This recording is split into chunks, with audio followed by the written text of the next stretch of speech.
हाँ भाई, good morning. क्या हाल चाल है तुम्हारे? हैं? बढ़िया है। मेरे तो बढ़िया ही हैं। तुम्हारे क्या हैं? तो आ गया एग्जाम पास में अब तो। सब तैयारी तो हो ही गई है तुम्हारी। बाकी थोड़ा रहा हुआ कुछ। बाकी रह गया जो रह गया यार। जो है उसको संभालो। बहुत ज्यादा इधर उधर हाथ पैर मारने की बहुत ज्यादा जरूरत जो है वो नहीं है। जितना आता है वो कैसे आना चाहिए, वो ढंग से आए। जो आता है उसको बार बार रिवाइज करो कि भाई ये इनमें से कुछ आएगा तब तो अपन कर ही देंगे। और बाकी जो चीज अपन को नहीं आती है वो किसी को नहीं आती। ठीक है, तो बस यही सोचो कि ये तो आरपीएससी में जो क्वेश्चन बना रहा है उसको भी नहीं आता, ये तो डिलीट होगा ये तो। ऐसे वाले क्वेश्चन ऐसे आएंगे, क्वेश्चन ऐसे भी आएंगे जिनकी तुम्हें हवा ही नहीं लगेगी। तो जो हवा नहीं लगे उसका क्या करना है? छोड़ देना है। ऐसे छोड़ना ही होता है। क्रिकेट खेलते हैं न, तो अगर कोई बॉल ऐसे बाउंसर आ जाए तो क्या करता है? छोड़ देता है, डक कर जाता है। और अगर उसको टच करने की कोशिश करेगा तो आउट हो जाएगा। तो ऐसे और ऐसे सब जगह जो है वो होते हैं। और वो क्वेश्चन बनाए इसलिए जाते हैं ताकि व्यक्ति को डराया जा सके। क्योंकि टेस्ट जो है वो सिर्फ तुम्हारी नॉलेज का नहीं है। टेस्ट जो है साथ साथ में तुम्हारी साइकोलॉजी का भी है। मनोवैज्ञानिक परीक्षण भी है ये। है, ये पढ़ाना नहीं होता, ये तो अंदर इसको पढ़ाना नहीं होता, ये तो अंदर से आता है व्यक्ति को।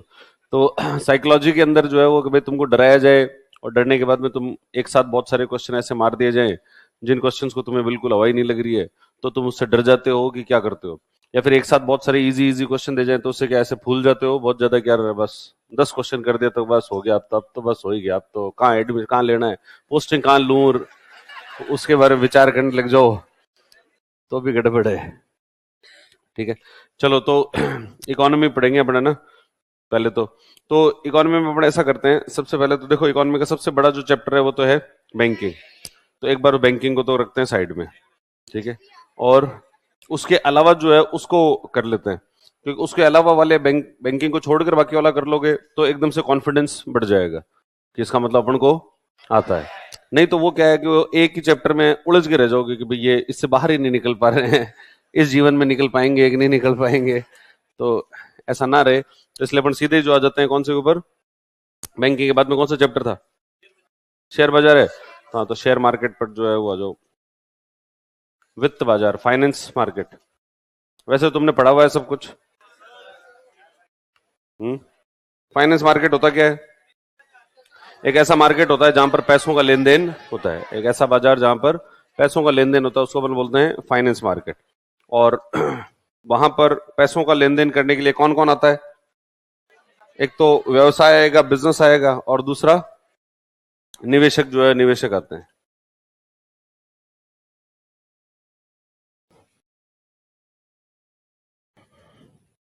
बिजनेस और इन्वेस्टर्स आते हैं, उन दोनों के बीच में जो है वो लेन देन होता है कि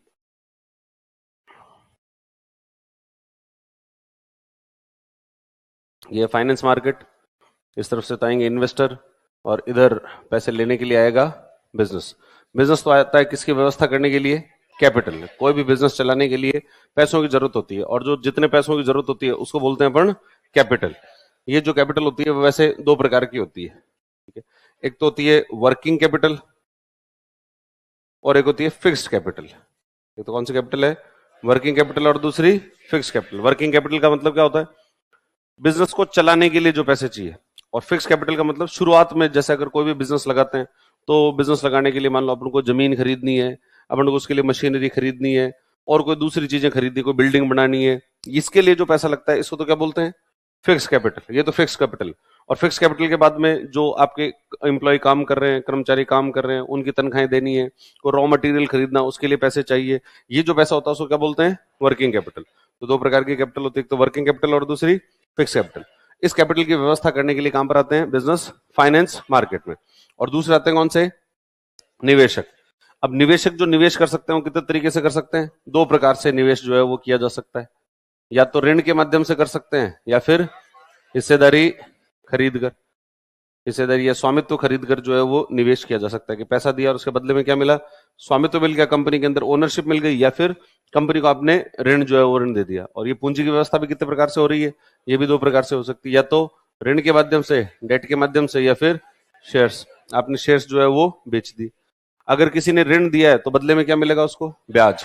और ये जो है अपेक्षाकृत थोड़ा कम रिस्की होता है, और हिस्सेदारी खरीदना, शेयर्स खरीदना, ये अपेक्षाकृत थोड़ा ज्यादा रिस्की होता है। शेयर्स अगर खरीदेंगे तो आपको जो प्रॉफिट है उसमें से मिलेगा हिस्सा, प्रॉफिट में हिस्सा मिलता है जिसको अपन बोलते हैं लाभांश, और ये थोड़ा सा अपेक्षाकृत ज्यादा रिस्की जो है वो हुआ करता है। अब कंपनी के बीच में और ये जो निवेशक है, इस निवेशक जो है इसको भी दो प्रकार के निवेशक होते हैं, एक तो रिटेल इन्वेस्टर होता है और एक दूसरा इंस्टीट्यूशनल होता है। एक तो संस्थागत निवेशक है और दूसरा रिटेल निवेशक है। अगर व्यक्ति निवेश कर रहा है तो रिटेल इन्वेस्टर, और अगर कोई कंपनी निवेश कर रही है तो संस्थागत निवेश। व्यक्ति निवेश करता है तो रिटेल, और कंपनी निवेश करती है तो कंपनी, या कोई संस्था निवेश करती है तो संस्थागत निवेशक जो है वो हुआ करते हैं। फिर ये जो कंपनी होती है, कंपनी होती क्या है, कंपनी का मतलब जो है एक ऐसी व्यावसायिक संस्था है जिसकी स्थापना व्यावसायिक गतिविधियों को पूरा करने के लिए की गई, बिजनेस एक्टिविटीज को पूरा करने के लिए जिस संस्था की स्थापना करते हैं उसको बोलते हैं अपन कंपनी। और कंपनी के लिए एक अधिनियम होता है, कौन सा अधिनियम है, कंपनीज एक्ट 2013, उसके तहत कंपनियों की स्थापना जो है वो की जाती है। और यहाँ पर जो कंपनियां है वो कौन सी है, लिमिटेड कंपनियां। लिमिटेड कंपनी कौन सी होती है, ऐसी कंपनियां जिसमें ऋणदाता के अधिकार सीमित होते हैं, कि भाई ये कंपनी है, कंपनी में दो प्रकार के निवेशक हैं, एक तो कौन से हैं, ऋणदाता हैं, एक तो इसके जो है वो क्रेडिटर्स हैं या लेंडर्स हैं, और दूसरे जो होते हैं वो इसके हिस्सेदार हैं या इसके शेयर होल्डर्स हैं। अब कंपनी की जो संपत्ति होती है, प्रॉपर्टी होती है, वो अलग होती है, और इन हिस्सेदार की प्रॉपर्टी अलग होती है, दोनों की प्रॉपर्टीज जो है वो अलग अलग होती है। अगर कंपनी लिमिटेड कंपनी है तो ये जो ऋणदाता है इसके अधिकार सीमित है। सीमित होने का मतलब ये सिर्फ और सिर्फ कहां से रिकवर कर सकता है, कंपनी की संपत्ति से तो ये रिकवर कर सकते हैं, लेकिन हिस्सेदार की संपत्ति से रिकवर नहीं कर सकते। इसको जो है वो अपन लिमिटेड कंपनी कहते हैं। लिमिटेड कंपनियां तीन प्रकार की होती है, वन पर्सन, एक ही व्यक्ति है तो वन पर्सन, प्राइवेट लिमिटेड 2 से लेकर 200 तक लोग हो सकते हैं, इसके शेयर बाजार में नहीं बेचे जाते। और फिर तीसरी होती है पब्लिक लिमिटेड। पब्लिक लिमिटेड में मिनिमम 7 होते हैं और मैक्सिमम की कोई लिमिट नहीं है। और इनके शेयर्स कहाँ बेचे जा सकते हैं, शेयर मार्केट जो है वो बेचे जाते हैं। तो शेयर मार्केट में अगर किसी कंपनी को अपने शेयर्स बेचने हैं तो उसके लिए वो कंपनी को क्या बनना पड़ेगा, पब्लिक लिमिटेड। तो पब्लिक लिमिटेड कंपनियां ही अपने शेयर्स जो है शेयर मार्केट में बेच सकती है। फिर इन्वेस्टर और कंपनी के बीच में पैसों का लेन देन हुआ, इधर इन्वेस्टर ने कंपनी को दिया पैसा, तो ये जो कंपनी है इसके द्वारा इस इन्वेस्टर को कोई ना कोई कागज देना पड़ेगा, तभी तो प्रूव करेगा कि हाँ मैंने कुछ पैसा उधर दिया है। और ये जो कागज होता है इसको बोलते हैं अपन सिक्योरिटी। इसको क्या नाम देते हैं, सिक्योरिटी, या हिंदी में कहते हैं प्रतिभूति। तो सिक्योरिटी या प्रतिभूति। सिक्योरिटी क्या होती है, जब निवेशक के द्वारा कंपनी को पैसे दिए जाते हैं तो उसके बदले उसको एक कागज मिलता है जिसको अपन सिक्योरिटी कहते हैं। ये जो सिक्योरिटी होती है ये दो प्रकार की होती है, या तो ऋण में होंगे, दिए होंगे पैसे, या फिर शेयर्स में, या तो ओनरशिप खरीदी होगी,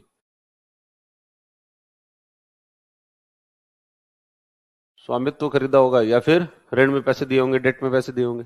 जो डेट सिक्योरिटीज होती है उनको बोलते हैं बॉन्ड, और जो शेयर्स हिस्सेदारी खरीदी है या ओनरशिप खरीदा है तो शेयर्स।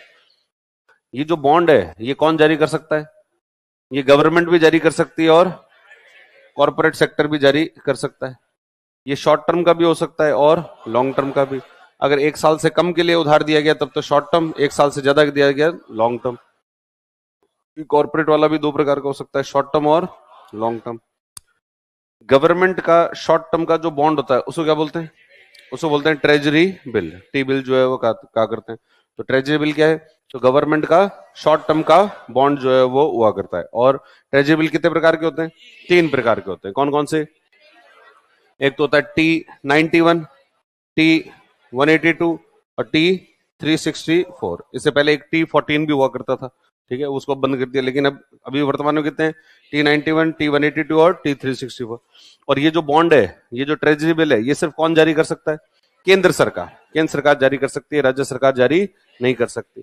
और ट्रेजरी बिल जो होते हैं वो डिस्काउंट पर जारी किए जाए। ट्रेजरी बिल के बारे में 3 बातें याद रखनी है। ट्रेजरी बिल के प्रकार कितने होते हैं? 3 प्रकार होते हैं, T182, T91, T182 और T364। और इसको केंद्र सरकार जारी कर सकती है, राज्य सरकार जारी नहीं कर सकती। और ये किस पर जारी किया जाता है? डिस्काउंट पर जारी किया जाता है। डिस्काउंट पर जारी किया जाता है, इसको ट्रेजरी बिल्स कहते हैं। फिर अगर 91 दिन से भी कम समय के लिए उधार लेना होता है तो जारी करते हैं कैश मैनेजमेंट बिल। अगर सरकार को 91 दिन से कम समय के लिए उधार चाहिए तो क्या जारी करेगी? कैश मैनेजमेंट बिल जो है वो जारी करते हैं। फिर गवर्नमेंट के लॉन्ग टर्म के बॉन्ड होते हैं, इनको जीसैक भी कहते हैं, इसको डेटेड सिक्योरिटी भी कहते हैं। केंद्र सरकार के द्वारा जारी की जाती है तो उसको डेटेड सिक्योरिटी या सिंपल गवर्नमेंट बॉन्ड शब्द जो है वो भी किसके लिए यूज होता है? केंद्र सरकार के लॉन्ग टर्म बॉन्ड्स के लिए यूज होता है। और शॉर्ट टर्म और स्टेट गवर्नमेंट का होगा तो एसडीएल, स्टेट डेवलपमेंट लोन्स। ठीक है, तो स्टेट डेवलपमेंट लोन एसडीएल जो है तो होता है वो कौन जारी करता है? राज्य सरकार। राज्य सरकार के द्वारा लॉन्ग टर्म के बॉन्ड्स होते हैं। और फिर जो है कुछ स्पेशल बॉन्ड्स होते हैं। स्पेशल बॉन्ड्स होते हैं, जैसे स्पेशल बॉन्ड कौन कौन से होते हैं? एक तो होता है SGB, sovereign gold bond. Sovereign gold bond क्या होता है? ये कब जारी किया गया था? 2015 में इशू किया गया। और इसके अंदर क्या करते हैं? इसकी जो कीमत होती है वो गोल्ड की कीमत से जुड़ी हुई होती है कि अगर आप सॉवरेन गोल्ड खरीदोगे तो किसकी कीमत पर खरीदेंगे? गोल्ड की कीमत पर इसको खरीद सकते हैं। और इसका मैच्योरिटी पीरियड होता है 8 साल का, यानी 8 साल बाद में इसको रिडीम करवाया। मतलब वैसे रिडीम तो 5 साल बाद में करवाया जा सकता है, लेकिन इसका मैच्योरिटी पीरियड अपने आप मैच्योर हो जाएगा कितने सालों में? 8 साल में। और उस समय जो भी गोल्ड की कीमत चल रही है वो गोल्ड की कीमत हमको मिल जाएगी। और साथ साथ में इसमें 2.5% का ब्याज भी दिया जाता है, 2.5% का इंटरेस्ट जो है वो भी दिया जाता है। और इसके ऊपर कैपिटल गेन्स टैक्स का बेनिफिट, टैक्स बेनिफिट जो है वो भी होता है कि जब इसको बेचेंगे तो बेचने पर होगा लाभ, और जो जितना लाभ होगा उस पर एक टैक्स लगता है जिसको बोलते हैं कैपिटल गेन्स टैक्स। और उस कैपिटल गेन्स टैक्स में इसमें दी जाती है छूट, तो इसमें टैक्स बेनिफिट भी जो है होते हैं। ये सब किसके अंदर होते हैं? Sovereign gold bond. Sovereign gold bond कब जारी हुआ था? 2015 के अंदर। इसकी कीमत किससे जुड़ी होती है? गोल्ड की कीमत से जुड़ी होती है। कितने साल का मैच्योरिटी पीरियड है? 8 साल का। हालांकि 5 साल के बाद में इसको रिडीम करवाया जा सकता है। इस पर ब्याज कितना दिया जाता है? 2.5%। और इस पर टैक्स बेनिफिट जो है वो भी मिलते हैं। एक होता है IIB, inflation indexed bond. Inflation index bond का मतलब ये जो बॉन्ड होता है इसका इसको 2013 में जारी किया गया था। इसके अंदर इसका जो प्रिंसिपल अमाउंट होता है, इसका जो मूलधन है वो मूलधन जो है वो बढ़ता रहता है। किसके आधार पर? इन्फ्लेशन के आधार पर। जैसे जैसे इन्फ्लेशन बढ़ेगी, जैसे जैसे महंगाई बढ़ेगी, वैसे वैसे मूलधन बढ़ता जाएगा। और साथ साथ के अंदर इसमें 1.5% का ब्याज भी दिया जाता है, 1.5% का ब्याज जो है वो भी मिलता है। तो एक तो होता है एसजीबी, दूसरा आईआईबी। एक होता है म्यूनिसिपल बॉन्ड। म्यूनिसिपल बॉन्ड कौन जारी करता है? नगर निगम, नगर पालिका, ये जो होते हैं ये लोग जारी करते हैं। म्यूनिसिपैलिटीज के द्वारा को जब उधार चाहिए होता है तब जारी करते हैं। पहला म्यूनिसिपल बॉन्ड किसने जारी किया था? बेंगलोर, बेंगलोर नगर निगम के द्वारा जारी किया गया था। कब? 1997 में। बेंगलोर नगर निगम ने 1997 में जो है जारी किया गया था म्यूनिसिपल बॉन्ड। एक होते हैं ग्रीन बॉन्ड्स। ये क्या होते हैं ग्रीन बॉन्ड? इससे जो पैसा आता है उसका प्रयोग ऐसी परियोजनाओं के लिए किया जाता है जो कि पर्यावरण के लिए अच्छी हैं। ठीक है, ये सारे हो गए विशेष बॉन्ड। तो सिक्योरिटीज 2 प्रकार की होती है, बॉन्ड और शेयर्स। बॉन्ड वापस कौन जारी कर सकता है? गवर्नमेंट भी जारी कर सकती है और कॉर्पोरेट संस्था भी जा सकती है। गवर्नमेंट के द्वारा शॉर्ट टर्म का भी हो सकता है और लॉन्ग टर्म का। गवर्नमेंट का शॉर्ट टर्म का जो बॉन्ड होता है उसको क्या बोलते हैं? ट्रेजरी बिल कहते हैं। ट्रेजरी बिल जो है कितने प्रकार का होता है? 3 प्रकार का, T91, T182, T364। और ट्रेजरी बिल कौन जारी कर सकता है? सिर्फ केंद्र सरकार, राज्य सरकार जारी नहीं कर सकते। और किसमें जारी करते हैं? डिस्काउंट पे इश्यूज करते हैं। 91 दिन से कम हो तो कैश मैनेजमेंट बिल। और लॉन्ग टर्म का जो बॉन्ड होता है तो जिसे क्या डेटेड सिक्योरिटी, राज्य सरकार जारी करेगी तो एसडीएल। और स्पेशल बॉन्ड होंगे, स्पेशल बॉन्ड में sovereign gold bond, inflation index bond, municipal bond और ग्रीन बॉन्ड्स जो है वो हुआ करते हैं। फिर इसके अलावा कॉर्पोरेट के बॉन्ड हो सकते हैं। कॉर्पोरेट के बॉन्ड भी शॉर्ट टर्म के और लॉन्ग टर्म के। शॉर्ट टर्म के जो बॉन्ड होते हैं, एक तो होता है कमर्शियल पेपर, एक होता है कमर्शियल बिल, और एक होता है certificate of deposit. Commercial paper तो क्या होता है, जब भी कोई कंपनी है और उस कंपनी को शॉर्ट टर्म के लिए पैसों की जरूरत है, अल्पकाल के लिए जब भी पैसों की जरूरत होती है, तो वो किसका यूज करते हैं, कमर्शियल पेपर का। और ये अनसिक्योर्ड बॉन्ड होते हैं। अनसिक्योर्ड होने का मतलब क्या है, इसके लिए किसी चीज को गिरवी नहीं रखा जाए। देखो बॉन्ड जो है वो दो प्रकार, अपन किसी को उधार दें पैसे, तो उधार दे तो कैसे देते हैं कि या तो उसके लिए कुछ गिरवी रखो या फिर गिरवी मत रखो। गिरवी कब नहीं रखते, अगर अगले पे विश्वास हो तो कुछ गिरवी रखने की जरूरत नहीं है। तुम्हारा बहुत खास ही दोस्त और वो कहे कि लो थोड़े पैसे उधार देना, तो तुम ये थोड़ी कहोगे लो थोड़ा कुछ गिरवी रख। और अगर बिल्कुल ही अनजान आदमी हो तो, और अगर आप ऐसा काम करते हो ऋण देने का, तो हो सकता है कि उससे जो है कुछ गिरवी भी रखवाया जाए। तो इसलिए अगर कुछ गिरवी रखवाया जा रहा है तो उसको तो बोलते हैं सिक्योर्ड बॉन्ड, कि भाई आपके पैसे डूबेंगे नहीं क्योंकि सिक्योर्ड है। और अगर नहीं गिरवी रखवाया जा रहा है तो सिर्फ विश्वास पर है, इसका मतलब अनसिक्योर्ड है।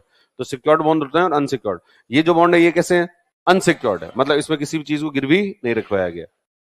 कमर्शियल बिल क्या होता है, तो अगर किसी कंपनी ने किसी प्रकार की कोई गुड्स एंड सर्विसेज खरीदी है, ठीक है, और उसको उधार रखा गया है, तो उसके बदले जारी किया जाता है कमर्शियल बिल। सर्टिफिकेट डिपॉजिट क्या होता है, बैंक अगर किसी कॉर्पोरेट संस्था से, अगर कोई बैंक है और वो कहां से उधार लेता है, कॉर्पोरेट संस्था से उधार लेता है अल्पकाल के लिए, तो जारी करता है सर्टिफिकेट ऑफ डिपॉजिट या जमा प्रमाण पत्र। ठीक है, तो कमर्शियल पेपर, कमर्शियल बिल या सर्टिफिकेट ऑफ डिपॉजिट। और लॉन्ग टर्म के होते हैं, इनको बोलते हैं डिवेंचर। डिवेंचर दो प्रकार के होते हैं, कन्वर्टेबल और नॉन कन्वर्टेबल। कन्वर्टेबल का मतलब तो ऋण को हिस्सेदारी में कन्वर्ट किया जा सकता है, और नॉन कन्वर्टेबल का मतलब ऋण को हिस्सेदारी में कन्वर्ट नहीं किया जा सकता। फिर शेयर्स दो प्रकार के होते हैं, प्रेफरेंस शेयर्स और इक्विटी शेयर्स। प्रेफरेंस शेयर्स जो होते हैं वो, उसके अंदर क्या होता है, प्रेफरेंस शेयर वालों को ऋण जो भी लाभांश आएगा, जो डिविडेंड आएगा, उसके वितरण में इनको दी जाती है वरीयता। ठीक है, इनको मिलता है प्रेफरेंस। किसमें प्रेफरेंस मिलेगा, डिविडेंड के अंदर, लाभांश के वितरण में। लेकिन इनके पास में वोटिंग के अधिकार नहीं होते, जो किसी प्रकार के वोटिंग राइट्स जो है वो नहीं होते। और इक्विटी वाले इनको लाभांश के वितरण में वरीयता तो नहीं देते, यानी पहले तो लाभांश इनको बांटेंगे, फिर बच गया तो इन्हें देंगे। लेकिन इनके पास में कौन से अधिकार होते हैं, वोटिंग के अधिकार होते हैं। और कंपनी के वास्तविक मालिक कौन होते हैं, इक्विटी वाले जो लोग होते हैं वही कंपनी के वास्तविक मालिक होते हैं। इसके अलावा और भी कुछ बॉन्ड होते हैं, जैसे जैसे zero coupon bond. Zero coupon bond कौन से बॉन्ड होते हैं, वो बॉन्ड होते हैं जो डिस्काउंट पर जारी किए जाते हैं। एक होते हैं मसाला बॉन्ड, ये कौन से होते हैं, विदेशों में जारी किए जाते हैं और रुपी डिनोमिनेटेड होते हैं, मतलब डॉलर में नहीं होते। किसमें, इसमें सारी शर्तें किसमें लिखी होती है, रुपए के अंदर सारी शर्तें लिखी होती है, तो उसको मसाला बॉन्ड कहते हैं। ऐसा जैसा मसाला बॉन्ड, पहला मसाला बॉन्ड जो जारी किया गया था 2014 में, किसने किया था, आईएफसी, इंटरनेशनल फाइनेंस कॉर्पोरेशन के द्वारा जारी किया गया। और ऐसा जैसा मसाला बॉन्ड होता है वैसा एक और बॉन्ड जारी करते हैं, महाराजा बॉन्ड। जैसा मसाला बॉन्ड है वैसा ही क्या है, एक महाराजा बॉन्ड। इसका भी अर्थ सेम ही होता है कि यहां भी विदेशों से पैसा लेते हैं और रुपए में जो है वो लिया जाता है। तो ये, और फिर एक वो हुंडी, स्वतंत्रता से पहले यूज करते थे धन को एक जगह से दूसरी जगह भेजने के लिए। वर्तमान के अंदर हवाला वगैरह के जो इलीगल नेटवर्क है वो इस तरीके से कार्य करता है। तो ये हो गए अपने सिक्योरिटीज। फिर बॉन्ड के बारे में और दो तीन बातें और लिख सकते हैं कि ये बॉन्ड जो होता है, इसकी जितने समय के लिए ऋण दिया गया उसको बोलते हैं मेच्योरिटी पीरियड। मेच्योरिटी पीरियड अगर 1 साल से कम है, अगर मेच्योरिटी पीरियड 1 साल से कम होता है तो शॉर्ट टर्म, 1 साल से ज्यादा हो तो लॉन्ग टर्म। और इसके ऊपर जो ब्याज की दर होती है उसको बोलते हैं कूपन रेट, उसको नाम देंगे कूपन रेट। और जो बॉन्ड है, इस बॉन्ड की विश्वसनीयता पता लगाने के लिए क्रेडिट रेटिंग का प्रयोग किया जाता है। क्रेडिट रेटिंग कुछ तो अंतरराष्ट्रीय है और कुछ राष्ट्रीय है। अंतरराष्ट्रीय क्रेडिट रेटिंग एजेंसी जैसे standard and Poor's, Moody's, Fitch, ये सब कैसी संस्थाएं हैं, अंतरराष्ट्रीय क्रेडिट रेटिंग संस्थाएं जो है वो। और राष्ट्रीय देखें तो आईसीआरए, क्रिजिल, केयर, ये सब राष्ट्रीय एजेंसियां जो है वो है। और उसके बाद ये जो बॉन्ड है उसको मेच्योरिटी पीरियड से पहले बेचा भी जा सकता है। और बॉन्ड को बेचने पर जो लाभ कमाया जाता है उसको क्या बोलते हैं, यील्ड। बॉन्ड की यील्ड जो है वो कहा जाता है। तो ये बॉन्ड यील्ड जो है वो हुआ करती है। तो ये हो गया आपका। इसी तरह ये कॉर्पोरेट का जो शॉर्ट टर्म है उसके अंदर एक कॉल मनी भी है। कॉल मनी मतलब बैंकों के बीच में आपस में लेन देन, बैंकों के बीच में आपस में अगर शॉर्ट टर्म का लेन देन होता है तब उसको क्या बोलते हैं अपन, कॉल मनी। ठीक है, और सबसे ज्यादा उतार चढ़ाव कौन सा मार्केट में होता है, कॉल मनी मार्केट। जो कॉल मनी मार्केट में सबसे ज्यादा उतार चढ़ाव होता है। फिर तो ये तो गए बॉन्ड्स वगैरह। फिर उसके बाद में फाइनेंस मार्केट जो होता है वो दो भागों में विभाजित होता है, एक तो मनी मार्केट और दूसरा कैपिटल मार्केट। मनी मार्केट तो जहां पर अल्पकाल के लेन देन हो रहे हैं, शॉर्ट टर्म के जहां ट्रांजेक्शन होते हैं तो कहां होते हैं, मनी मार्केट। मतलब ट्रेजरी बिल खरीदना है तो कहां जाएंगे, मनी मार्केट के अंदर। अगर आपको कोई commercial paper, commercial bill, certificate deposit, call money, ये सब मनी मार्केट के इंस्ट्रूमेंट्स हैं। और कैपिटल मार्केट जहां पर लॉन्ग टर्म के ट्रांजेक्शन होते हैं। लॉन्ग टर्म का मतलब अगर आपको कोई शेयर्स खरीदना है, कोई डिवेंचर खरीदना है, कोई जीसैक गवर्नमेंट सिक्योरिटी खरीदनी है, एसडीएल खरीदना है, ये सब कहां पर बिकेंगे, कैपिटल मार्केट के अंदर। तो एक तो था मनी मार्केट और दूसरा कैपिटल मार्केट जो है वो है।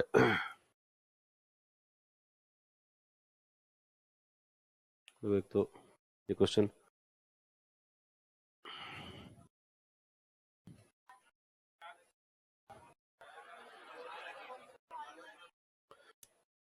कॉल मनी मार्केट सबसे ज्यादा उतार चढ़ाव जो है वो कौन कहां होता है, कॉल मनी मार्केट में सबसे।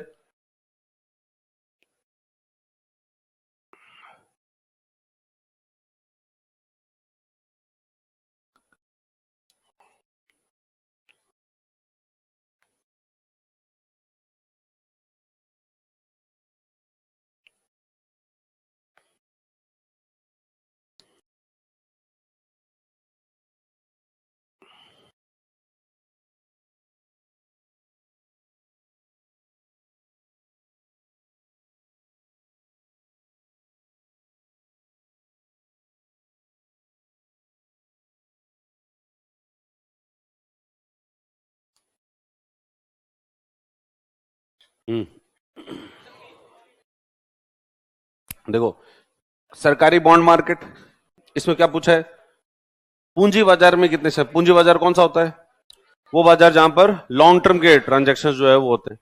अब सरकारी बॉन्ड मार्केट, तो सरकारी बॉन्ड जो है वो शॉर्ट टर्म के भी हो सकते हैं और लॉन्ग टर्म के भी। तो इसमें ये कैपिटल मार्केट के अंदर होते हैं। लॉन्ग टर्म का होगा तो ये कैपिटल मार्केट में है। कॉल मनी मार्केट, ये तो सीधे मनी मार्केट का इंस्ट्रूमेंट है। ट्रेजरी बिल, ये भी मनी मार्केट का है। और स्टॉक मार्केट, शेयर बाजार, ये भी ये कैपिटल मार्केट का है। ये भी कैपिटल मार्केट का और ये भी कैपिटल मार्केट का। इसका मतलब कितने सही है इसमें, दो जो है वो सही है। तो ओनली टू जो है वो सही ऑप्शन हो जाएगा। फिर इसके बाद में ये जो कैपिटल मार्केट होता है ये वापस कितने प्रकार का होता है, दो प्रकार का। एक तो कौन सा होता है, प्राइमरी मार्केट, और दूसरा सेकेंडरी मार्केट। प्राइमरी मार्केट क्या होता है, जब भी किसी सिक्योरिटीज को पहली बार जारी किया जाता है, कोई भी अगर प्रतिभूतियां पहली बार जारी करते हैं तो उसको उसको कहां जारी करते हैं, प्राइमरी मार्केट में। प्राइमरी मार्केट एक जेनरिक नाम है, ठीक है। पहली बार कोई सिक्योरिटी इशू कर रहे हैं, पहली बार कोई शेयर इशू कर रहे हैं तो कहां जारी करता है, वो प्राइमरी मार्केट में। प्राइमरी मार्केट का ये जेनरिक नाम तो है, लेकिन इसको अपन ये पूछें कि प्राइमरी मार्केट कहां पर है, जयपुर में है, मुंबई में है, दिल्ली में है, कहां है, तो ऐसा कुछ भी नहीं। तो ना तो इसका कोई स्थान है, ना इसका कोई विशिष्ट नाम है, ठीक है। ना तो कोई ऐसा कोई बोर्ड लगा हो कहां पे कि साहब ये जयपुर का प्राइमरी मार्केट है, तो ऐसा कोई बोर्ड वगैरह कहीं पर नहीं लगा। तो इसका ना तो कोई विशिष्ट नाम होता है, ना कोई स्थान होता है। इसको तो क्या बोलते हैं, प्राइमरी मार्केट।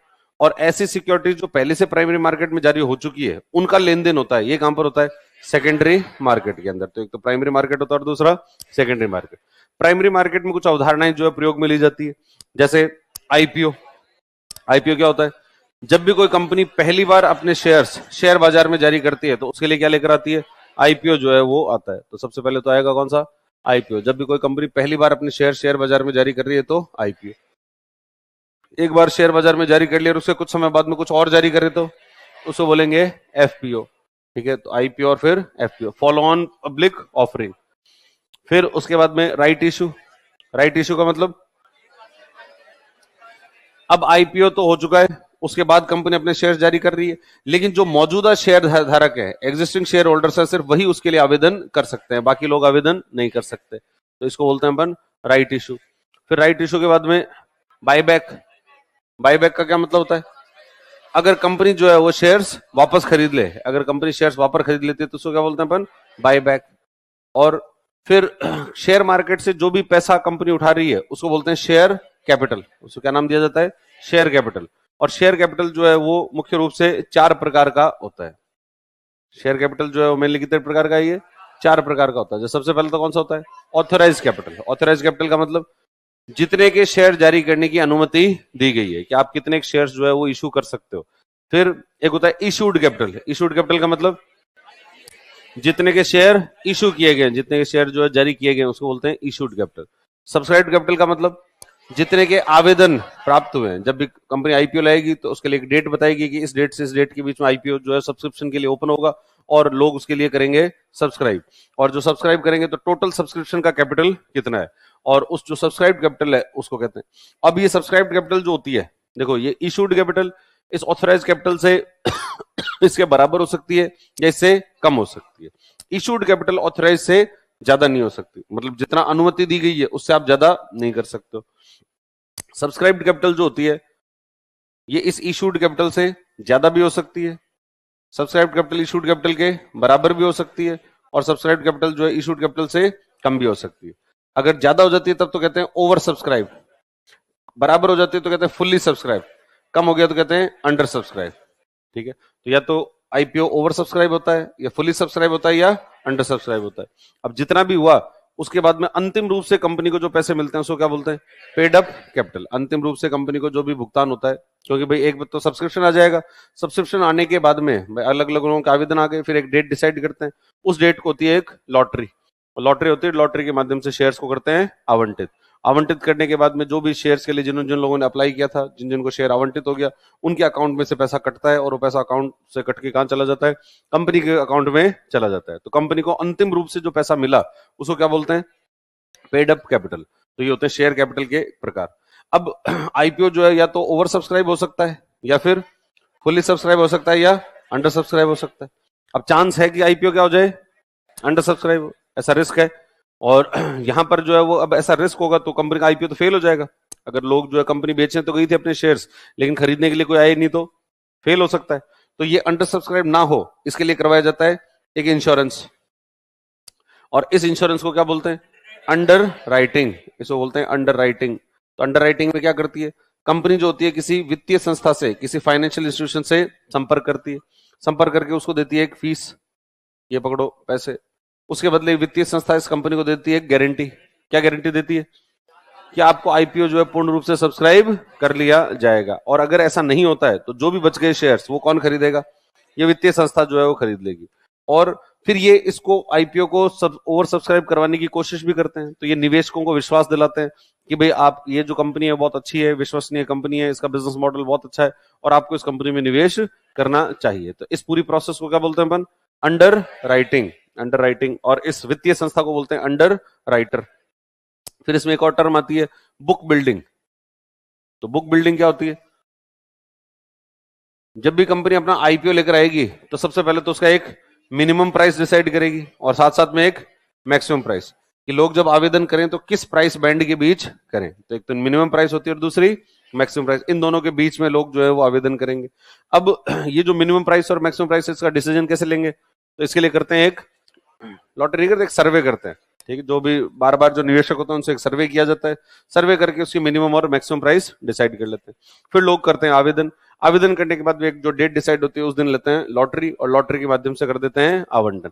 और इस प्रोसेस को क्या बोलते हैं, बुक बिल्डिंग, इसको नाम देते हैं बुक बिल्डिंग। तो ये सारे शब्द जो है कहां पर यूज होते हैं, प्राइमरी मार्केट में। तो प्राइमरी मार्केट के अंदर जब भी कंपनी पहली बार अपने शेयर्स जारी करेगी तो कहां जारी करेगी, प्राइमरी मार्केट में।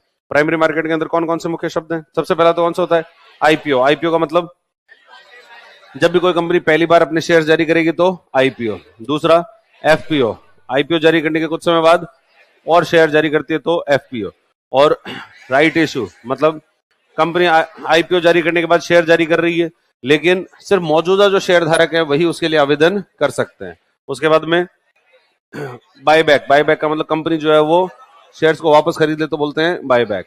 और उसके बाद शेयर कैपिटल, कंपनी आईपीओ से या फिर ये जो प्राइमरी मार्केट से जो पैसा उठा रही है उसको क्या बोलते हैं, शेयर कैपिटल। शेयर कैपिटल में एक होती है ऑथराइज कैपिटल, वो कैपिटल जितने के शेयर जारी करने की अनुमति दी गई है। दूसरा इशूड कैपिटल, जितने के शेयर जारी किए गए। इशूड कैपिटल जो होती है वो ऑथराइज कैपिटल से कम हो सकती है या बराबर हो सकती है। ठीक है, फिर सब्सक्राइब कैपिटल, जितने के आवेदन प्राप्त हुए हैं। ये जो आवेदन प्राप्त हुए हैं ये इशूड कैपिटल से बराबर भी हो सकते हैं, ज्यादा भी हो सकते हैं और कम भी। अगर सब्सक्राइब कैपिटल ज्यादा है तो ओवर सब्सक्राइब, कम है तो अंडर सब्सक्राइब, और बराबर है तो फुली सब्सक्राइब। तो ये तीन हो सकते हैं। फिर कंपनी को डर लगता है कि उसका आईपीओ अंडर सब्सक्राइब ना हो जाए, इसलिए उसका करवाते हैं इंश्योरेंस। इस इंश्योरेंस को बोलते हैं अंडर राइटिंग, इसको अंडर राइटिंग कहते हैं। तो अंडर राइटिंग में कंपनी एक वित्तीय संस्था से संपर्क करती है, वित्तीय संस्था को बोलते हैं अंडर राइटर, ठीक है। और वो वित्तीय संस्था कंपनी को गारंटी दे देती है किस बात की, कि आपका आईपीओ पूर्ण रूप से सब्सक्राइब कर लिया जाएगा, और अगर ऐसा नहीं होगा तो बचे हुए शेयर्स वो जो कंपनी है कंपनी खरीद लेगी। तो इसको अपन बोलते हैं अंडर राइटिंग। और फिर उसके बाद बुक बिल्डिंग। तो जब भी कंपनी आईपीओ लाएगी तो आईपीओ का एक मिनिमम प्राइस होगा और एक मैक्सिमम प्राइस होगा, ठीक है। मिनिमम और मैक्सिमम प्राइस होगा, और इस के बीच में लोग निवेश करेंगे। आवेदन लेगी कंपनी और उसके बाद में लॉटरी के माध्यम से आवंटन कर देगी। इस प्रोसेस को बोलते हैं बुक बिल्डिंग। कुछ एक दो टर्म्स और भी होती हैं, जैसे एक होता है ग्रे मार्केट। जब भी जो प्राइमरी मार्केट, उसमें एक और शब्द होता है, कौन सा, ग्रे मार्केट। ग्रे मार्केट का मतलब क्या होता है, मतलब ये एक ऑफिशियल मार्केट नहीं होता, अनऑफिशियल मार्केट है। कैसा मार्केट है, अनऑफिशियल। भाई एक तो आईपीओ ला रहे हैं, ये ऑफिशियली सारा काम हो रहा है, सब खुले में काम हो रहा है, लेकिन कुछ लोग होते हैं जो बार बार निवेश कर रहे हैं और उनके बीच में आपस में एक लेन देन जो है वो किया जाता है, ठीक है। और वो जो लेन देन हो रहा है उस लेन देन को क्या बोलते हैं, ग्रे मार्केट। उस मार्केट को क्या नाम दे देते हैं, ग्रे मार्केट। तो कई बार जब आईपीओ आता है तो आईपीओ के साथ में एक और शब्द जुड़ा होता है, और कौन सा है, ग्रे मार्केट। भाई ग्रे मार्केट में उस शेयर की क्या भाव चल रहे हैं, कि भाई आईपीओ के अंदर तो मान लो कि वो 500 रुपए का उसका मैक्सिमम है, ऐसा लग रहा है कि 500 रुपए, तो ग्रे मार्केट के अंदर मान लो कि वो 600 का बिक रहा है, तो उसका मतलब आईपीओ जो है वो हायर प्राइस पर है, तो उसको कहते हैं ग्रे मार्केट में प्रीमियम पर बिक रहा है। जब भी कोई भी चीज अपनी मुख्य जो मेन कीमत है उससे ज्यादा पर बेची जाए तो प्रीमियम, कम पे बेची जाए तो डिस्काउंट। अगर चीजों को ज्यादा पे बेचा जाता है तो उसको क्या बोलते हैं, प्रीमियम, और कम पे बेचा जाता है तो डिस्काउंट। तो ग्रे मार्केट के अंदर कितनी ज्यादा कीमत पर है, और जितनी ज्यादा कीमत पर होता है उसको बोलते हैं ग्रे मार्केट प्रीमियम। उसके लिए शब्द कौन सा यूज कर लेते हैं, ग्रे मार्केट प्रीमियम। तो ग्रे मार्केट का मतलब ये एक अनऑथोराइज्ड या अनऑफिशियल मार्केट जो है वो होता है, जिसके अंदर जो आईपीओ अलॉट हो उससे पहले लोगों के बीच में लेन देन हो रहा है, ठीक है। और उस मार्केट को क्या बोलते हैं, ग्रे मार्केट। तो ये सारे शब्द जुड़े होते हैं किससे, प्राइमरी मार्केट से। प्राइमरी मार्केट के बाद दूसरा मार्केट कौन सा होता है, सेकेंडरी मार्केट।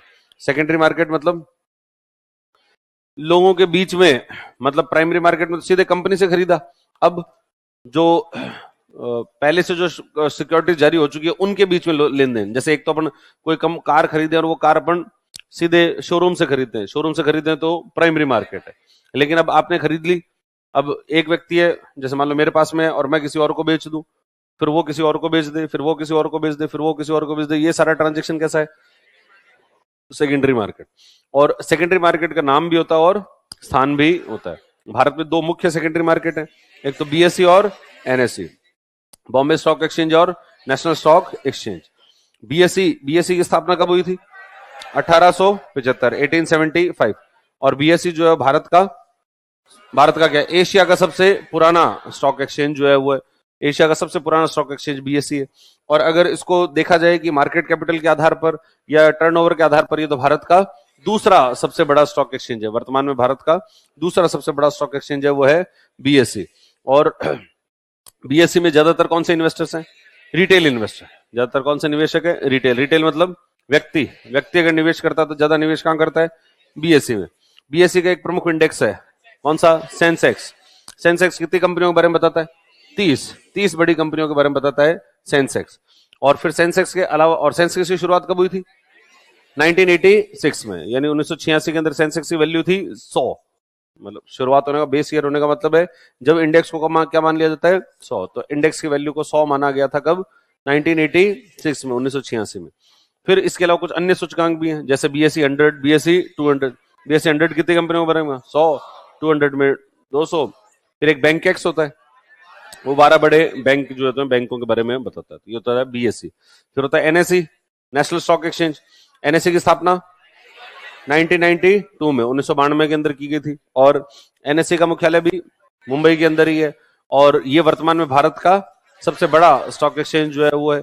और कौन से निवेशकों के बीच में प्रचलित है, संस्थागत, इंस्टीट्यूशनल इन्वेस्टर्स जो है उनके बीच में ज्यादा प्रचलित है एनएसई।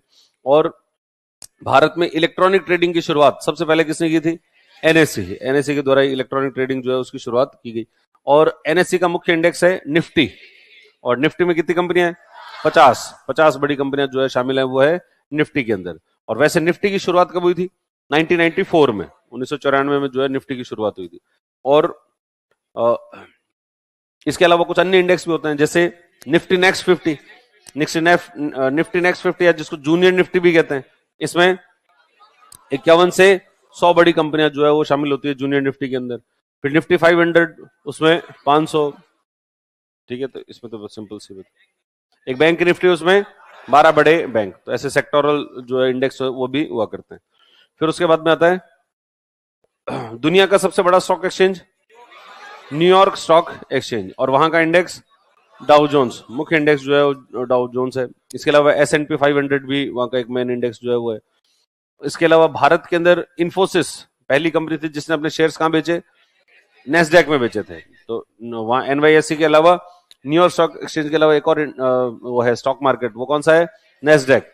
नेस्डैक में ज्यादातर कौन सी कंपनियां हैं, आईटी कंपनियों के शेयर्स जो है वहां पर बेचे जाते हैं।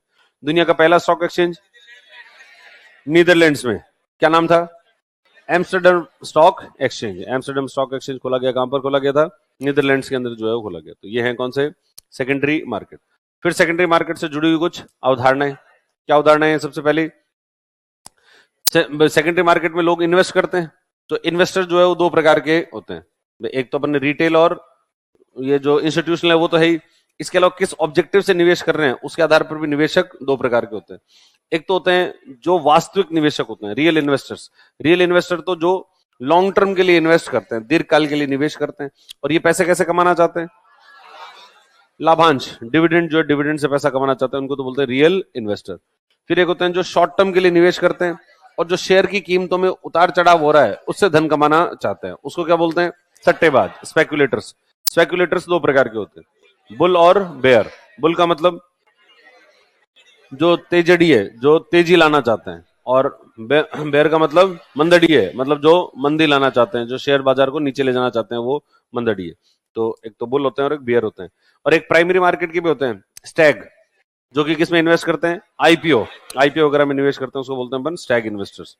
फिर उसके बाद में ट्रेडिंग क्या होती है, शेयर्स की खरीद और बिक्री, शेयर्स को खरीदना और बेचना, ये कहलाता है ट्रेडिंग। और जो ट्रेडिंग होती है वो दो प्रकार की होती है, एक तो स्पॉट ट्रेडिंग और दूसरी फ्यूचर ट्रेडिंग। स्पॉट ट्रेडिंग का मतलब तो जिस समय सौदा किया गया है उसी समय सौदे को पूरा कर दिया जाता है, तो उसको बोलते हैं स्पॉट ट्रेडिंग।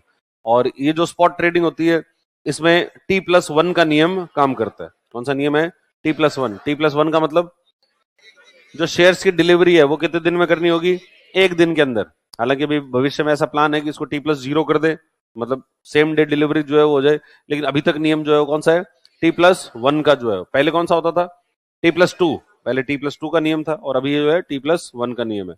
फिर उसके बाद में फ्यूचर ट्रेडिंग मतलब सौदे कहां के हैं, भविष्य के, फ्यूचर के जो डील्स हैं वो फ्यूचर के डील्स इसके अंदर की जाती है, जिनको फ्यूचर की एक निश्चित तारीख पर इनको पूरा किया जाएगा। फ्यूचर की एक सर्टेन डेट होगी, उस सर्टेन डेट पर उसको पूरा करने का काम कर देंगे।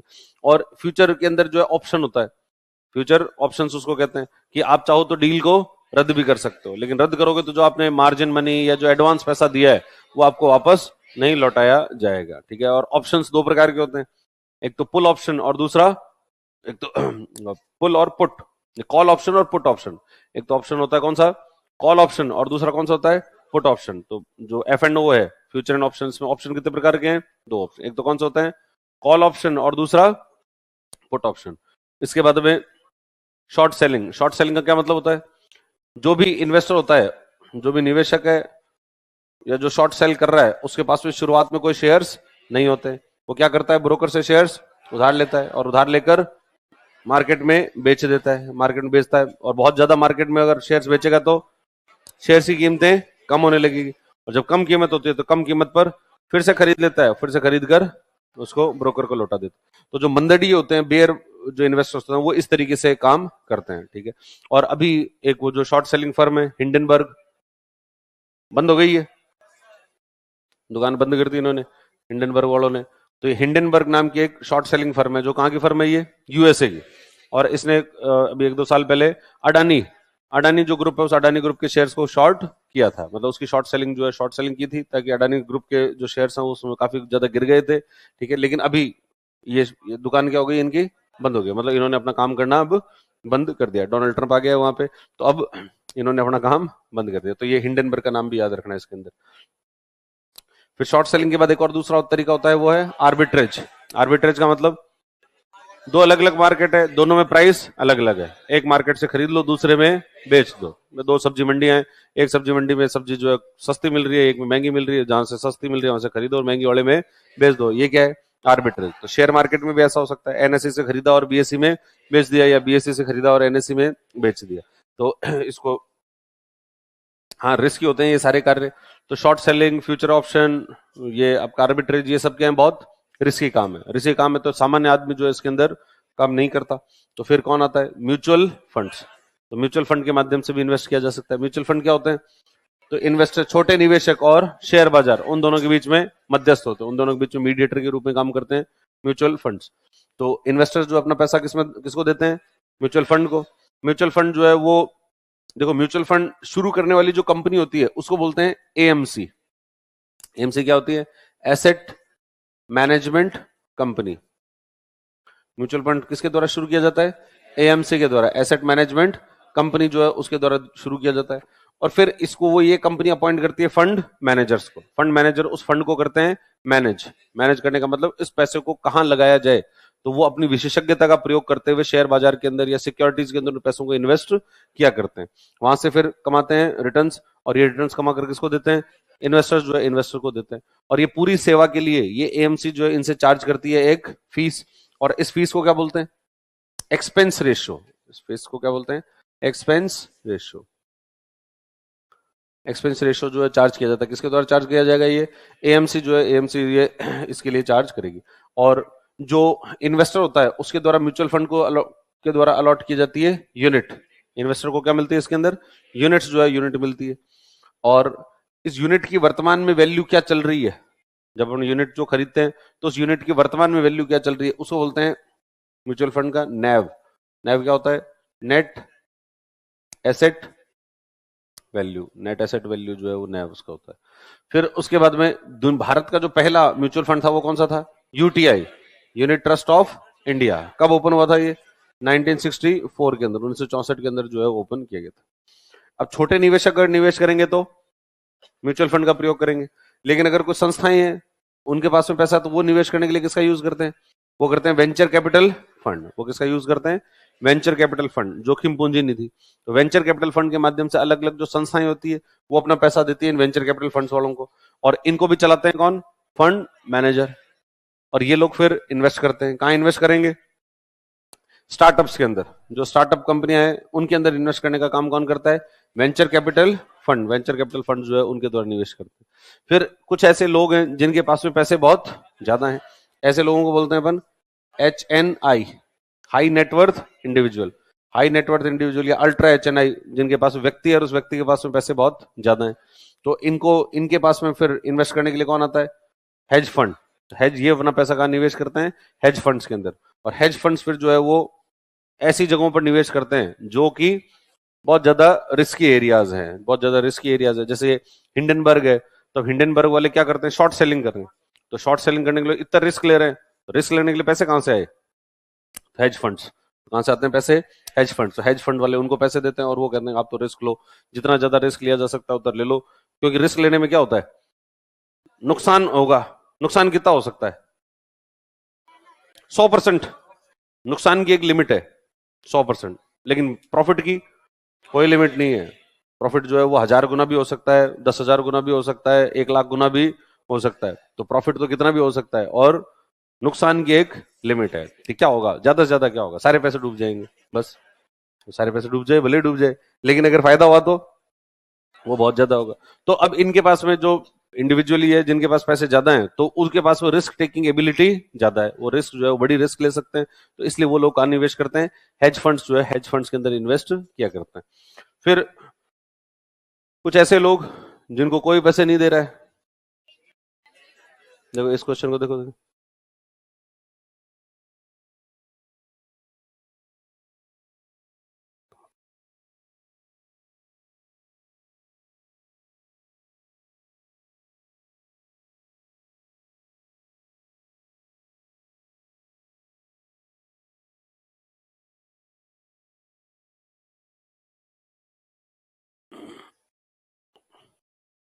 क्या होता है? वेंचर कैपिटल फंड किसको देते हैं पैसा?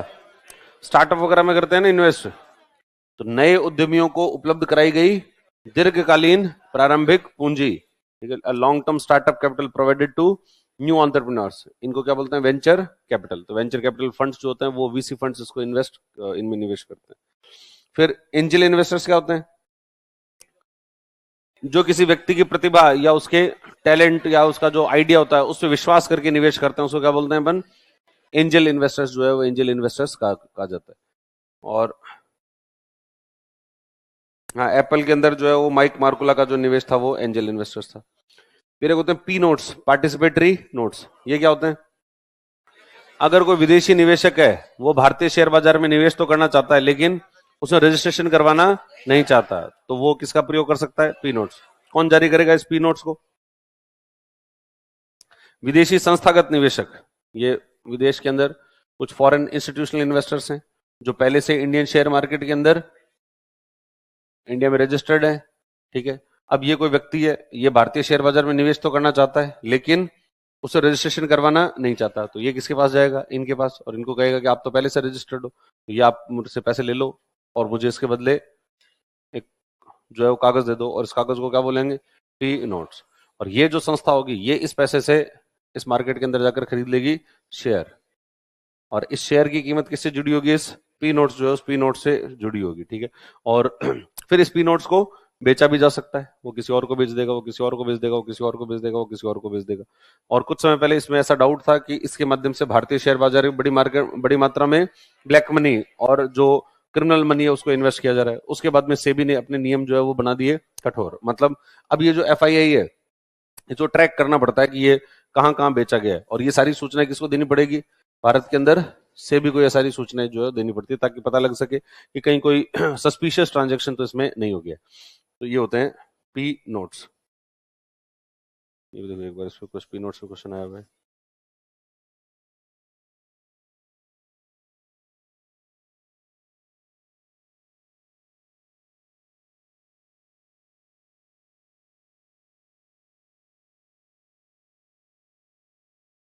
सही आंसर है डी, पार्टिसिपेटरी नोट्स हैं, पंजीकृत कराए बिना जो है वो निवेश करना चाहते हैं, तो वो कौन सा होते हैं, पार्टिसिपेटरी नोट्स। फिर एक होता है डीमेटेरियलाइजेशन। डीमेटेरियलाइजेशन का क्या मतलब है, पहले जो है वो जितनी भी सिक्योरिटीज आती थी वो सब किस फॉर्म में हुआ करती थी, फिजिकल फॉर्मेट में होती थी, मतलब कागज की हुआ करती थी। वर्तमान में सब जो है वो इलेक्ट्रॉनिक फॉर्मेट में आती है, डिजिटल फॉर्मेट में आती है। अभी अगर अपन किसी शेयर खरीदें तो अपन को मतलब शेयर्स का क्या मिलेगा, हाथ में क्या आएगा, कुछ नहीं आएगा, मैसेज आएगा एक, हाँ आपने इतना शेयर जो है वो खरीद लिए हैं, ठीक है, बस ये मैसेज आता है। इसके अलावा कोई जो शेयर्स कहाँ पड़े हैं, कहाँ दिख रहे हैं, तो दिखते दिखते कुछ नहीं है, सिर्फ आपको एक डिजिटल एंट्री हो जाती है, आपको पता लग जाएगा कि एक जगह कहीं पर जो है हिसाब किताब रखा जा रहा है और उसके अंदर ये आपका अकाउंट है, और इस अकाउंट को बोलते हैं डीमैट अकाउंट।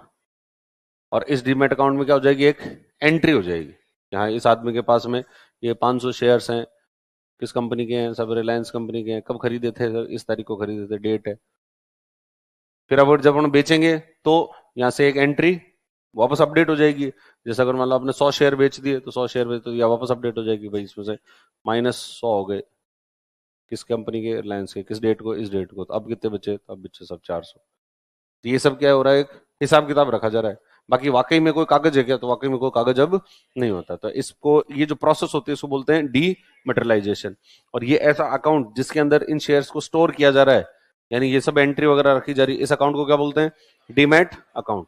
और ये डीमैट अकाउंट जो होता है वो कौन मैनेज करता है, डिपॉजिटरी इंस्टीट्यूशंस, डिपॉजिटरी संस्थाएं, डिपॉजिटरी इंस्टीट्यूशन। और भारत में कितनी डिपॉजिटरी संस्थाएं हैं, दो मुख्य हैं, एक तो एनएसडीएल और दूसरा सीडीएसएल।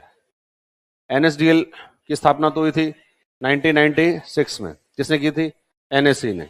और सीडीएसएल 1999 में, और किसने की थी, बीएससी ने, बीएससी ने की थी 1999 में। 99 कर लो इसको, 88 लिखा हुआ है तो कहीं पर, हाँ अपडेट कर लो, हाँ मतलब करेक्ट, अरे करेक्ट कर लो, हाँ अभी मौका मिल रहा है ना तुमको। 99 नहीं है वो, 98 नहीं है, 99 है। तो इस प्रोसेस को क्या बोलते हैं, डीमेटेरियलाइजेशन। फिर होता है SEBI, securities and exchange board of India. इसकी स्थापना कब हुई थी, 1988 में, 1988 के अंदर, और 1992 में इसका आया था एक्ट, सेबी एक्ट जो है, सेबी अधिनियम पारित कर दिया गया। और सेबी जो है वो क्या करती है, ये पूंजी बाजार की, कैपिटल मार्केट की रेगुलेटरी बॉडी है, उसको डेवलप करने का काम जो है करने का करेगी कौन, सेबी। और उसके अंदर जितने भी संस्थाएं काम कर रही है वो सबका रजिस्ट्रेशन किसके पास में होता है, सेबी के द्वारा उसको रजिस्टर करवाया जाता है, सेबी के द्वारा नियम बनाए जाते हैं। छोटे जो इन्वेस्टर्स होते हैं उनके हितों की रक्षा करने का काम भी सेबी करती है। शेयर बाजार में किसी प्रकार की धोखाधड़ी ना हो, इसको रोकने का काम भी सेबी करती है।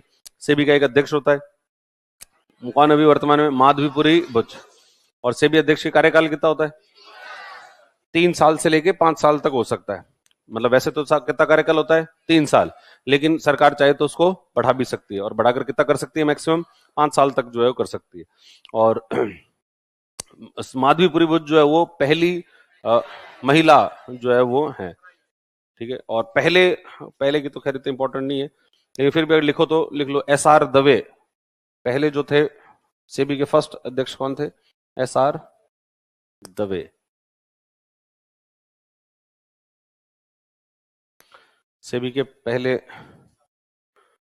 अध्यक्ष जो थे SR दवे। तो ये हो गया अपना फाइनेंस मार्केट वाला चैप्टर पूरा। अब फाइनेंस मार्केट के बाद में अगला इन्फ्लेशन। एक बार वापस घुमा के देखो, देखें हुआ नहीं है अभी T+0। अरे हुआ नहीं है, खरीद के देखो तुम, नहीं हुआ अभी। अरे इस पे लिखने से कुछ नहीं होता, T+0 करने के विचार हैं, अभी हुआ नहीं है। T+0 कहाँ सेटलमेंट कहाँ हो रहा है T+0 में। अरे अभी थोड़ी देर में मार्केट खुल जाएगा, खरीद लेना, नहीं आएगा जीरो में। हाँ,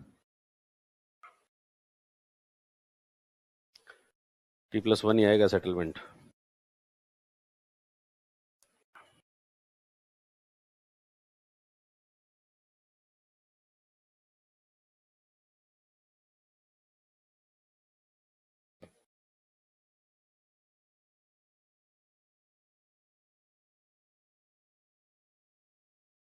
अधिक धन वाले वेंचर कैपिटल फंड में निवेश कर सकते हैं क्या, अधिक धन वाले तो कुछ भी कर सकते हैं।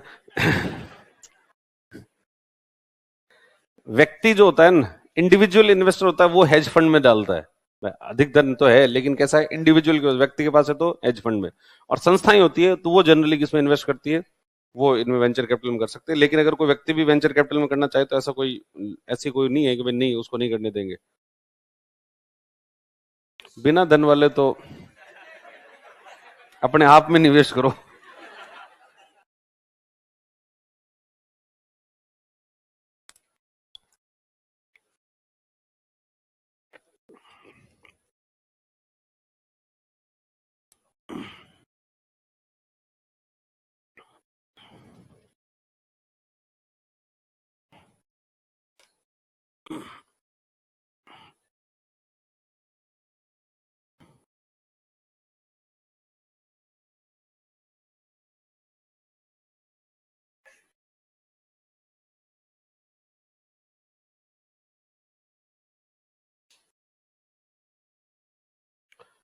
पढ़ो मत, अपने दिमाग में रिकॉल करने की कोशिश करो, ऐसे पढ़ोगे तो कैसे काम चलेगा, तो याद तो होगी ना तो। हाँ तो ऐसे, ऐसे तुम अभी एक एक अक्षर पढ़ोगे तो फिर तो बोलिए। अब तो ऐसे कि हाँ इस पेज पे क्या लिखा हुआ है, ये बात लिखी हुई है, हाँ, इस पेज पे क्या लिखा है, ये इस पेज पे लिखा हुआ है।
किसका, हाँ 78।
हो गया।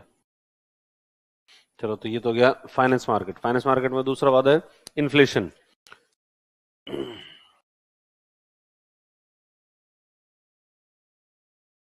इन्फ्लेशन क्या होता है?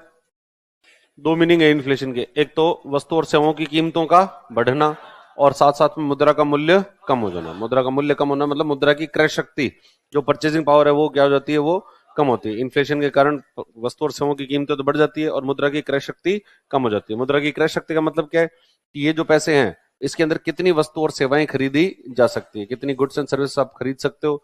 जैसे मान लो अगर ये 100 रुपए है, 100 रुपए में कितनी वस्तु और सेवाएं खरीद सकते हो, इसको बोलते हैं इसकी क्रय शक्ति या परचेजिंग पावर। अब ये जो इन्फ्लेशन होती है, ये अच्छी होती है या बुरी होती है? तो कुछ हद तक जो है इन्फ्लेशन अच्छी है, अगर अपन अधिकतर लोगों के सबके साथ में मिलकर बात करें तो कुछ हद तक इन्फ्लेशन जो अच्छी होती है। क्यों होती है? क्योंकि अगर कीमतें बढ़ेगी तो उत्पादकों को होगा लाभ, और उत्पादकों को लाभ होगा तो वो करेंगे निवेश, और वो निवेश करेंगे तो उससे रोजगार के अवसर जो है वो उत्पन्न होंगे, और जीडीपी वगैरह उसके अंदर ग्रोथ भी होगी। तो इसलिए कुछ हद तक इन्फ्लेशन जो है वो अच्छी है। लेकिन अगर बहुत ज्यादा हो जाए तो इसके बहुत सारे नकारात्मक प्रभाव हैं, और बहुत कम हो जाए तो भी खराब है।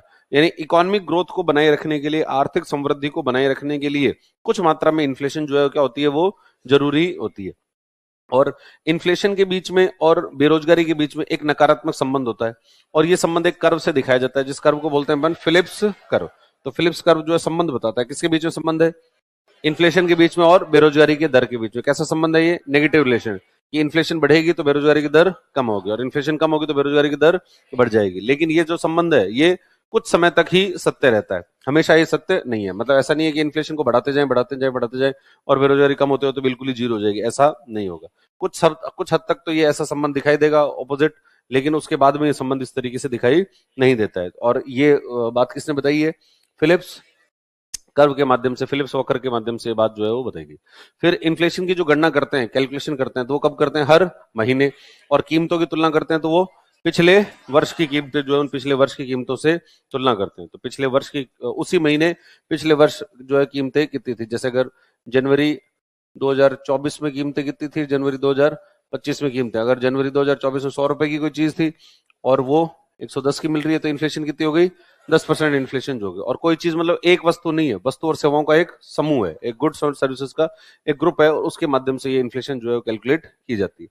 अब इन्फ्लेशन जो है उसके कितने टाइप्स होते हैं? तो सबसे पहले इन्फ्लेशन होती है उसको बोलते हैं टारगेटेड इन्फ्लेशन, लक्षित मुद्रास्फीति। लक्षित मुद्रास्फीति के अंदर मतलब क्या होगा? कुछ टारगेट होगा कि हर देश जो है अपनी इन्फ्लेशन का बनाएगा एक टारगेट, कि वहां पर इन्फ्लेशन कितनी होनी चाहिए। जैसे मैंने कहा कुछ हद तक इन्फ्लेशन अच्छी है, मतलब कुछ हद क्या है? तो अलग अलग देशों की कुछ हद क्या होगी? अलग अलग होगी। विकसित देश होंगे तो वहां पर इन्फ्लेशन का टारगेट कम होता है, वो इन्फ्लेशन का टारगेट रखते हैं 1 से 2% का, 1 से 2% का टारगेट रखते हैं, ताकि वो इन्फ्लेशन के जो नकारात्मक प्रभाव है, नेगेटिव इंपैक्ट उससे बच सके, और थोड़ी बहुत इकोनॉमिक ग्रोथ जो है वो बनी रहे। ठीक है। विकासशील देश होते हैं वहां पर इन्फ्लेशन का टारगेट क्या होता है? वो और भी ज्यादा होता है। जैसे भारत के अंदर इन्फ्लेशन का टारगेट है 4% +- 2% का इन्फ्लेशन टारगेट जो है वो हमने रखा है। तो इंडिया के अंदर इन्फ्लेशन टारगेट ज्यादा है, बाकी देशों में कम है। इंडिया में या फिर विकासशील देशों में ज्यादा रखते हैं। क्यों रखते हैं? क्योंकि इनका मेन ऑब्जेक्टिव होता है वो है रोजगार के अवसर को सृजित करना, और एम्प्लॉयमेंट अपॉर्चुनिटीज को जनरेट करने के लिए इन्फ्लेशन थोड़ी सी हाई रखेंगे। ठीक है। तो ये जितनी भी इन्फ्लेशन का टारगेट रखते हैं उसको बोलते हैं टारगेटेड इन्फ्लेशन, लक्षित मुद्रास्फीति। और इस लक्षित मुद्रास्फीति को और किस नाम से जानते हैं? इसको ग्रोथफ्लेशन भी कहते हैं, या ग्रोथ इन्फ्लेशन भी कहते हैं। ग्रोथफ्लेशन या ग्रोथ इन्फ्लेशन बात एक ही है। मतलब इकोनॉमिक ग्रोथ को बनाए रखने के लिए जिस इन्फ्लेशन की जरूरत होती है उसको क्या बोलते हैं? ग्रोथफ्लेशन जो है उसको नाम दिया जाता है। फिर दूसरी इन्फ्लेशन की रेट कितनी है उसके आधार पर, कि अगर इन्फ्लेशन की रेट जो है वो 3% से कम है, अगर इन्फ्लेशन जो है 3% से कम है, तब तो वो रेंगती हुई है। क्राउलिंग इन्फ्लेशन जो है उसको क्राउलिंग या क्रीपिंग इन्फ्लेशन जो है वो कहते हैं। अगर इन्फ्लेशन की रेट कितनी हो? 3% से कम हो। ये विकसित देशों के लिए अच्छी होती है, विकासशील देशों के लिए अच्छी नहीं है। फिर अगर 3 से 6% के बीच में हो जाए तब वो चलती हुई है, वॉकिंग है, वॉकिंग इन्फ्लेशन हो जाती है। ये विकासशील देशों के लिए अच्छी होती है, विकसित देशों के लिए अच्छी नहीं है। और अगर वो 6 से 10% के बीच में हो जाए तो उसको कहते हैं वो दौड़ती हुई है, वो रनिंग या रनवे इन्फ्लेशन है, रनिंग या रनवे इन्फ्लेशन। और अगर 10% से ज्यादा हो जाए तो इसको गैलोपिंग या सरपट मुद्रास्फीति कहते हैं। गैलोपिंग या फिर सरपट, बहुत तेज गति से जो है दौड़ रही है, छलांगे लगा रही है। और अगर वो 50% से भी ज्यादा हो जाए तो हाइपर इन्फ्लेशन हो जाएगी। और इन्फ्लेशन का सबसे नकारात्मक स्वरूप होता है वो क्या होता है? Hyper inflation. हाइपर इन्फ्लेशन के अंदर जो मुद्रा की क्रय शक्ति है वो बिल्कुल कम हो जाती है, उसकी मुद्रा की क्रय शक्ति बिल्कुल नगण्य हो जाती है। ठीक है, तो इसको हाइपर इन्फ्लेशन के केस के अंदर देश में आर्थिक अस्थिरता भी उत्पन्न होगी, सामाजिक अस्थिरता भी उत्पन्न हो जाएगी। अभी किस देश के अंदर चल रही है हाइपर इन्फ्लेशन? वेनेजुएला। कौन से देश में चल रही है? वेनेजुएला। उससे पहले जिम्बाब्वे के अंदर भी आई थी, एक बार इसराइल में भी आई थी, उससे पहले 1930 के अंदर जो है वो जर्मनी वगैरह के अंदर भी आई थी। तो इस ये होते हैं इन्फ्लेशन के टाइप्स। तो एक तो कौन सी है? रेंगती हुई, फिर चलती हुई, फिर दौड़ती हुई, फिर गैलोपिंग, और फिर हाइपर इन्फ्लेशन या अति मुद्रास्फीति जो है उसको कहा करते हैं। फिर अब ये अति मुद्रास्फीति तो होनी नहीं चाहिए। तो इन्फ्लेशन को अगर वो दौड़ती हुई भी है तो उसको क्या करना है? कम करना है। तो अगर इन्फ्लेशन की रेट मान लो 8% है, फिर उसके बारे में कुछ प्रयास किए और इन्फ्लेशन को कम करके जो 8 से कर दिया 6, फिर वो 4% आ गई, यानी इन्फ्लेशन की रेट क्या हो रही है? कम। और इन्फ्लेशन की रेट कम हो रही है तो उसको बोलते हैं डिस इन्फ्लेशन। डिस इन्फ्लेशन या हिंदी में कहते हैं विस्फीति। तो विस्फीति क्या होती है? जब मुद्रास्फीति की दर कम होने लगती है। अब यहां पर मुद्रास्फीति की दर कम हो रही है लेकिन पिछले वर्ष के मुकाबले कीमतें अभी भी ज्यादा है, यानी 100 रुपए की चीज अभी भी कितने की है? 104 की जो है वो मिल रही है। 100 रुपए की चीज अभी भी 104 की मिल रही है, तो कीमतें अभी भी पिछले वर्ष के मुकाबले ज्यादा है, लेकिन मुद्रास्फीति की दर क्या हो रही है? वो कम हो रही है। ठीक है, और लेकिन अगर कीमतें भी कम होने लग जाए, अगर ये ऐसा हो कि 100 रुपए की चीज जो है वो 90 की मिलने लग जाए, यानी इन्फ्लेशन कितनी होगी? -10%, इसको बोलते हैं डिफ्लेशन। इसके लिए शब्द कौन सा यूज होता है? डिफ्लेशन या अवस्फीति। अवस्फीति भी कहते हैं या इसको अपस्फीति भी जो है वो कहते हैं। तो डिफ्लेशन के अंदर कीमतें क्या होने लगेगी? कम होने लगेगी। कीमतें कम होने लगेगी, मुद्रास्फीति की दर नकारात्मक हो जाएगी।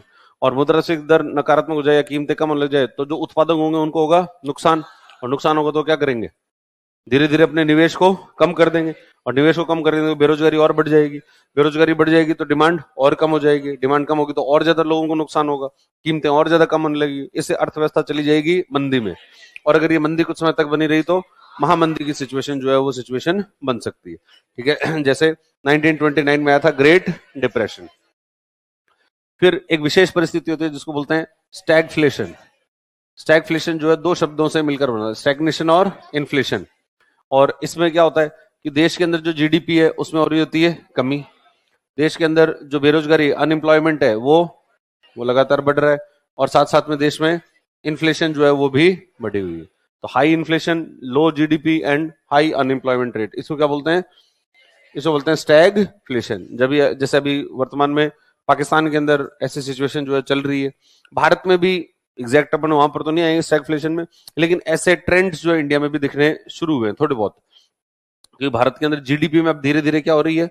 गिरावट हो रही है। जीडीपी में गिरावट हो रही है और इन्फ्लेशन अभी भी अपनी हाई है। तो हाई इन्फ्लेशन और साथ साथ में जीडीपी में गिरावट, दोनों चीजें अगर एक साथ हो तो इसको क्या बोलते हैं?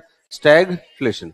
और जब स्टैगफ्लेशन आती है तो केंद्रीय बैंक के लिए ये थोड़ी दुविधा की स्थिति हो जाती है कि सेंट्रल बैंक जो है वो क्या करे, इंटरेस्ट रेट को बढ़ाए या कम करे। जैसे भारत में अभी ये दुविधा है कि भारत में भी रेपो रेट जो है वो ज्यादा है।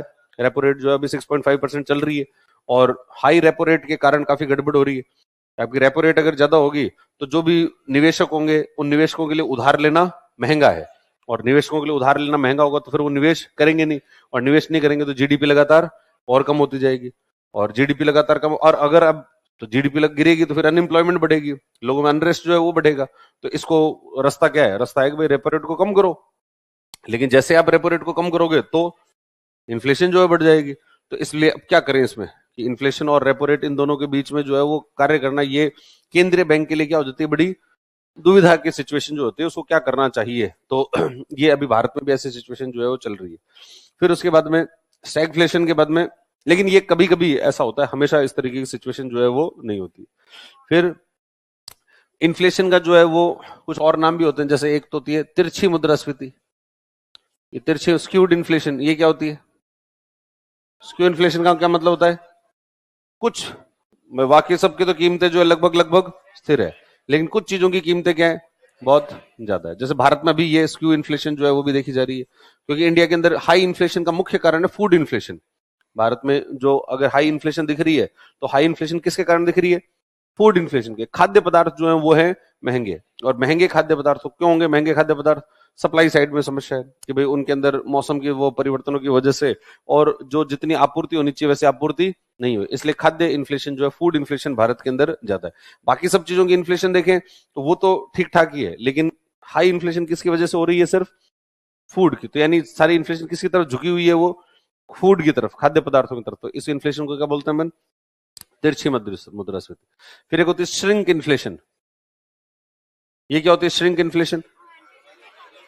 तो ये पार्ले जी वाली इन्फ्लेशन है कि कीमत तो वही रहेगी लेकिन क्वांटिटी कम होती रहेगी, तो वो श्रिंक इन्फ्लेशन होती है। एक होती है बॉटलनेक। बॉटलनेक मतलब आपूर्ति में अगर कोई समस्या है, अगर सप्लाई साइड के अंदर कोई भी समस्या आ रही है, आपूर्ति में अगर कोई समस्या है, उसके कारण कोई इन्फ्लेशन हो जाए, तो इस इन्फ्लेशन को क्या कहेंगे? Bottleneck inflation. जैसे मान लो अगर चीन में कोई वायरस आ जाए फिर से और वहां पर कोई लॉकडाउन लग जाए, तो वहां से आने वाली आपूर्ति बंद हो जाएगी, और बंद होगी तो इन्फ्लेशन क्या हो जाएगी? बढ़ जाएगी। और ऐसी इन्फ्लेशन को क्या बोलते हैं अपन? बॉटलनेक इन्फ्लेशन जो है वो कह देते हैं। और फिर इसके बाद में इन्फ्लेशन का क्या कारण है, उसके आधार पर भी इन्फ्लेशन के कुछ नाम है। इन्फ्लेशन के कारण क्या होती है? या तो कॉस्ट बढ़ गई है, कॉस्ट बढ़ गई तो कॉस्ट पुश इन्फ्लेशन, और डिमांड बढ़ गई है तो डिमांड पुल इन्फ्लेशन। तो एक तो कॉस्ट पुश इन्फ्लेशन लागत जनित मुद्रास्फीति होती है, और एक मांग जनित या मांग प्रेरित मुद्रास्फीति होती है। लागत जनित मुद्रास्फीति के क्या कारण हो सकते हैं? लागत किस कारण से बढ़ सकती है? या तो आपका जो रॉ मटेरियल है, कच्चा माल है, उस कच्चे माल की कीमतें बढ़ गई है। कच्चा माल की कीमतें क्यों बढ़ गई है? तो हो सकता है कि उस कच्चे माल की कीमतें इसलिए बढ़ गई क्योंकि उसकी सप्लाई में समस्याएं हैं, सप्लाई के अंदर प्रॉब्लम आ रही है। सप्लाई में प्रॉब्लम क्यों आ सकती है? बहुत सारे कारण हो सकते हैं, जैसे मौसम के अंदर क्लाइमेट चेंज हो गया, या मौसम की जो परिस्थितियां है वो खराब हो गई है, कोई आपदा आ गई है, किसी प्रकार की परिवहन में समस्या होती है, ट्रांसपोर्टेशन जो है उसके अंदर समस्या आ गई है, इसके कारण भी हो सकता है। कोई युद्ध हो गया है, कोई वॉर हो गया है, इसके कारण भी हो सकता है। इन सब चीजों के कारण क्या प्रभावित होती है? सप्लाई। और जैसे सप्लाई प्रभावित होगी तो रॉ मटेरियल की कीमतें बढ़ेगी, और रॉ मटेरियल की कीमतें बढ़ गई तो उत्पादन की लागत बढ़ जाएगी, और उत्पादन की लागत बढ़ गई तो कॉस्ट बढ़ जाएगी। इसके अलावा फैक्टर्स ऑफ प्रोडक्शन में रेंट अगर बढ़ जाए तो, या फिर वेजेस मजदूरी की दरें जो है बढ़ जाए तो, या फिर इंटरेस्ट रेट्स बढ़ जाए तो। इसका मतलब इंटरेस्ट रेट्स जो हैं वो मुद्रास्फीति को बढ़ाती भी है और मुद्रास्फीति को कम भी करती है। अगर इंटरेस्ट रेट ज्यादा होगी, जैसे अपन रेपो रेट अपन ने ज्यादा रख रखी है, तो रेपो रेट ज्यादा रख के अपन को लगता है कि रेपो रेट ज्यादा रखने से इन्फ्लेशन हमेशा कम होगी, लेकिन ऐसा हमेशा पॉसिबल नहीं है। कई बार इसका नकारात्मक असर भी होता है, क्योंकि आपके रेपो रेट पर अगर ज्यादा है तो लोग लोन कम लेंगे, और लोन कम लेंगे तो खर्चा कम करेंगे, तो डिमांड तो जाएगी कम। लेकिन रेपो रेट अगर आपने ज्यादा रखी है तो जो भी उत्पादन करने वाले लोग हैं उनके लिए जो लोन की रेट है वो ज्यादा है, और ज्यादा तो उनकी कॉस्ट क्या होती जाएगी? बढ़ती जाएगी। और कॉस्ट बढ़ेगी तो कौन सी इन्फ्लेशन बढ़ेगी? Cost push inflation. और अगर जो उत्पादक है वो अपने प्रॉफिट को बढ़ा ले, वो कहें कि हमको अब ज्यादा प्रॉफिट चाहिए, तो वो अपने प्रॉफिट को बढ़ाएंगे तो भी कॉस्ट ऑफ प्रोडक्शन बढ़ जाएगी। और अगर सरकार अपनी इनडायरेक्ट टैक्स, इस इनडायरेक्ट टैक्स को बढ़ा दें, क्योंकि अपन ये देखते हैं मार्केट प्राइस बराबर क्या होती है? Factor cost plus indirect tax minus subsidy. तो अगर इनडायरेक्ट टैक्स को बढ़ा दिया जाए या सब्सिडी को कम कर दिया जाए तो भी ये मार्केट प्राइस क्या होगी? ये बढ़ेगी। और इसके अंदर एक और चीज होती है, वो है फ्यूल। कि अगर ट्रांसपोर्टेशन की कॉस्ट बढ़ गई, यानी फ्यूल के चार्जेस जो हैं वो बढ़ गए। और फ्यूल के चार्जेस क्यों बढ़ते हैं? तो अंतरराष्ट्रीय बाजार पे, इंटरनेशनल मार्केट के अंदर, अंतरराष्ट्रीय बाजार के अंदर कच्चे तेल की कीमतें बढ़ जाए। तो अंतरराष्ट्रीय बाजार में अगर कच्चे तेल की कीमतें बढ़ रही है तो उसके कारण भी ये समस्याएं हो सकती है। और ये सब कारण किसके होते हैं? कौन सी इन्फ्लेशन के? कॉस्ट पुश इन्फ्लेशन की। फिर दूसरी कौन सी होती है? Demand pull inflation. Demand pull inflation किसके कारण है? मार्केट में डिमांड बढ़ने के कारण। बाजार के अंदर डिमांड किस कारण से बढ़ सकती है? बाजार में डिमांड बढ़ सकती है तो लिक्विडिटी बढ़ गई है, तरलता बढ़ गई। तरलता किस कारण से बढ़ सकती है? या तो इंटरेस्ट रेट्स कम हो गए, या फिर नए नोट छाप लिए, घाटे का मौद्रीकरण किया जा रहा है, और नए नोट जो है वो नोट छापकर कार्य जो है किया जा रहा है, तो न्यू करेंसी लिक्विडिटी जो है इसके कारण बढ़ी हुई है। या फिर देश की जो जनसंख्या है वो जनसंख्या बढ़ गई है, या लोगों की जो सैलरीज हैं वो सैलरी बढ़ गई। जैसे भी 8वां वेतन आयोग लगेगा, तो 8वां वेतन आयोग जैसे लग जाएगा तो लोगों की सैलरीज बढ़ जाएगी। सैलरी बढ़ेगी तो परचेसिंग पावर बढ़ेगी, और वो परचेसिंग पावर उनकी बढ़ी तो उसका असर किसके ऊपर दिखाई देगा? इन्फ्लेशन, हाई इन्फ्लेशन पर असर दिखाई देगा। डिमांड बढ़ेगी, और डिमांड बढ़ेगी तो इन्फ्लेशन रेट्स ज्यादा हो जाएगी। और इसके अलावा सरकार का खुद का खर्च, सरकारी खर्च, उसमें बढ़ोतरी हो जाए। सरकार अब जो है बहुत ज्यादा खर्चा करने लग जाए तो सरकारी खर्च बढ़ रही है, यानी फिस्कल स्टिमुलस कोई राजकोषीय प्रोत्साहन सरकार ने दे रखा है। सामान्यतः तो राजकोषीय प्रोत्साहन या सरकारी खर्च को बढ़ाया जाता है जब मंदी हो। तो अगर मंदी हो तो मंदी से बाहर निकलने के लिए क्या करते हैं, सरकारी खर्च को बढ़ा देते हैं। लेकिन सरकारी खर्च ने बढ़ाने से डिमांड क्या होगी भाई, मंदी कब आती है, जब सप्लाई ज्यादा है और डिमांड कम है।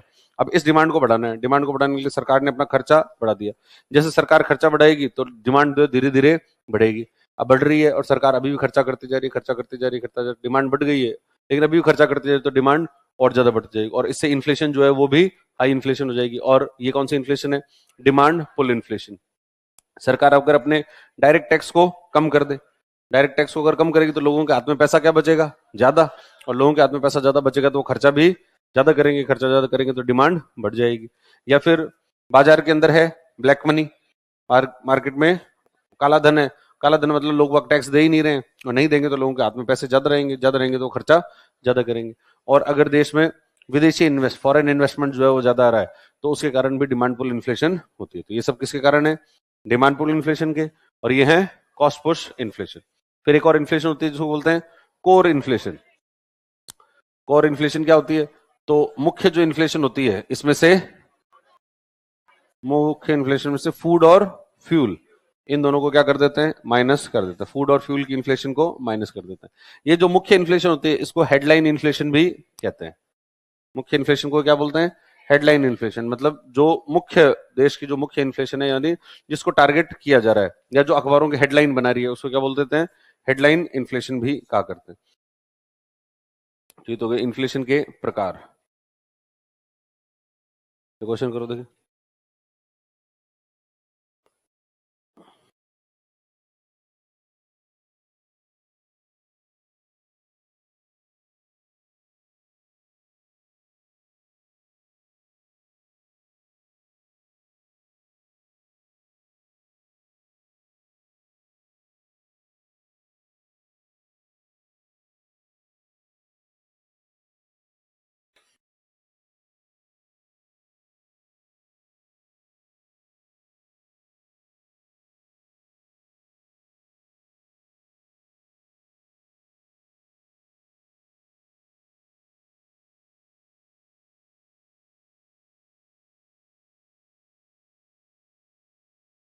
हम्म।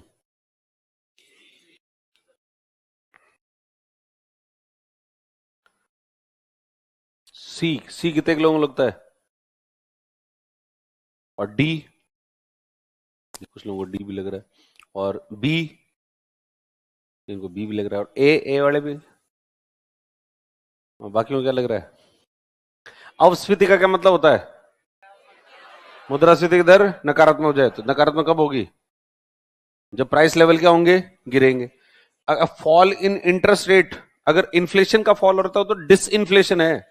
अगर सिर्फ इन्फ्लेशन की रेट कम हो रही है इसका मतलब तो डिसइन्फ्लेशन है। ऐसा होता है ना कि अगर ये 8%, 4%, 2%, ये क्या है, डिसइन्फ्लेशन है, ये तो डिसइन्फ्लेशनरी ट्रेंड है। और अगर प्राइसेस ही कम हो जाए, 100 रुपए की चीज जो है वो 90 की आने लगे, तो ये क्या है, ये है डिफ्लेशन।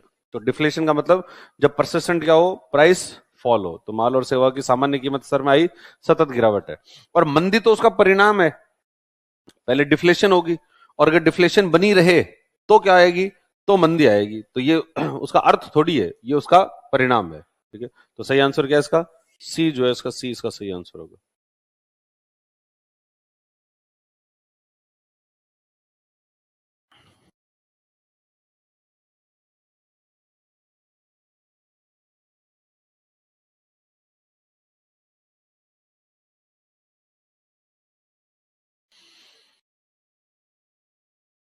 सी,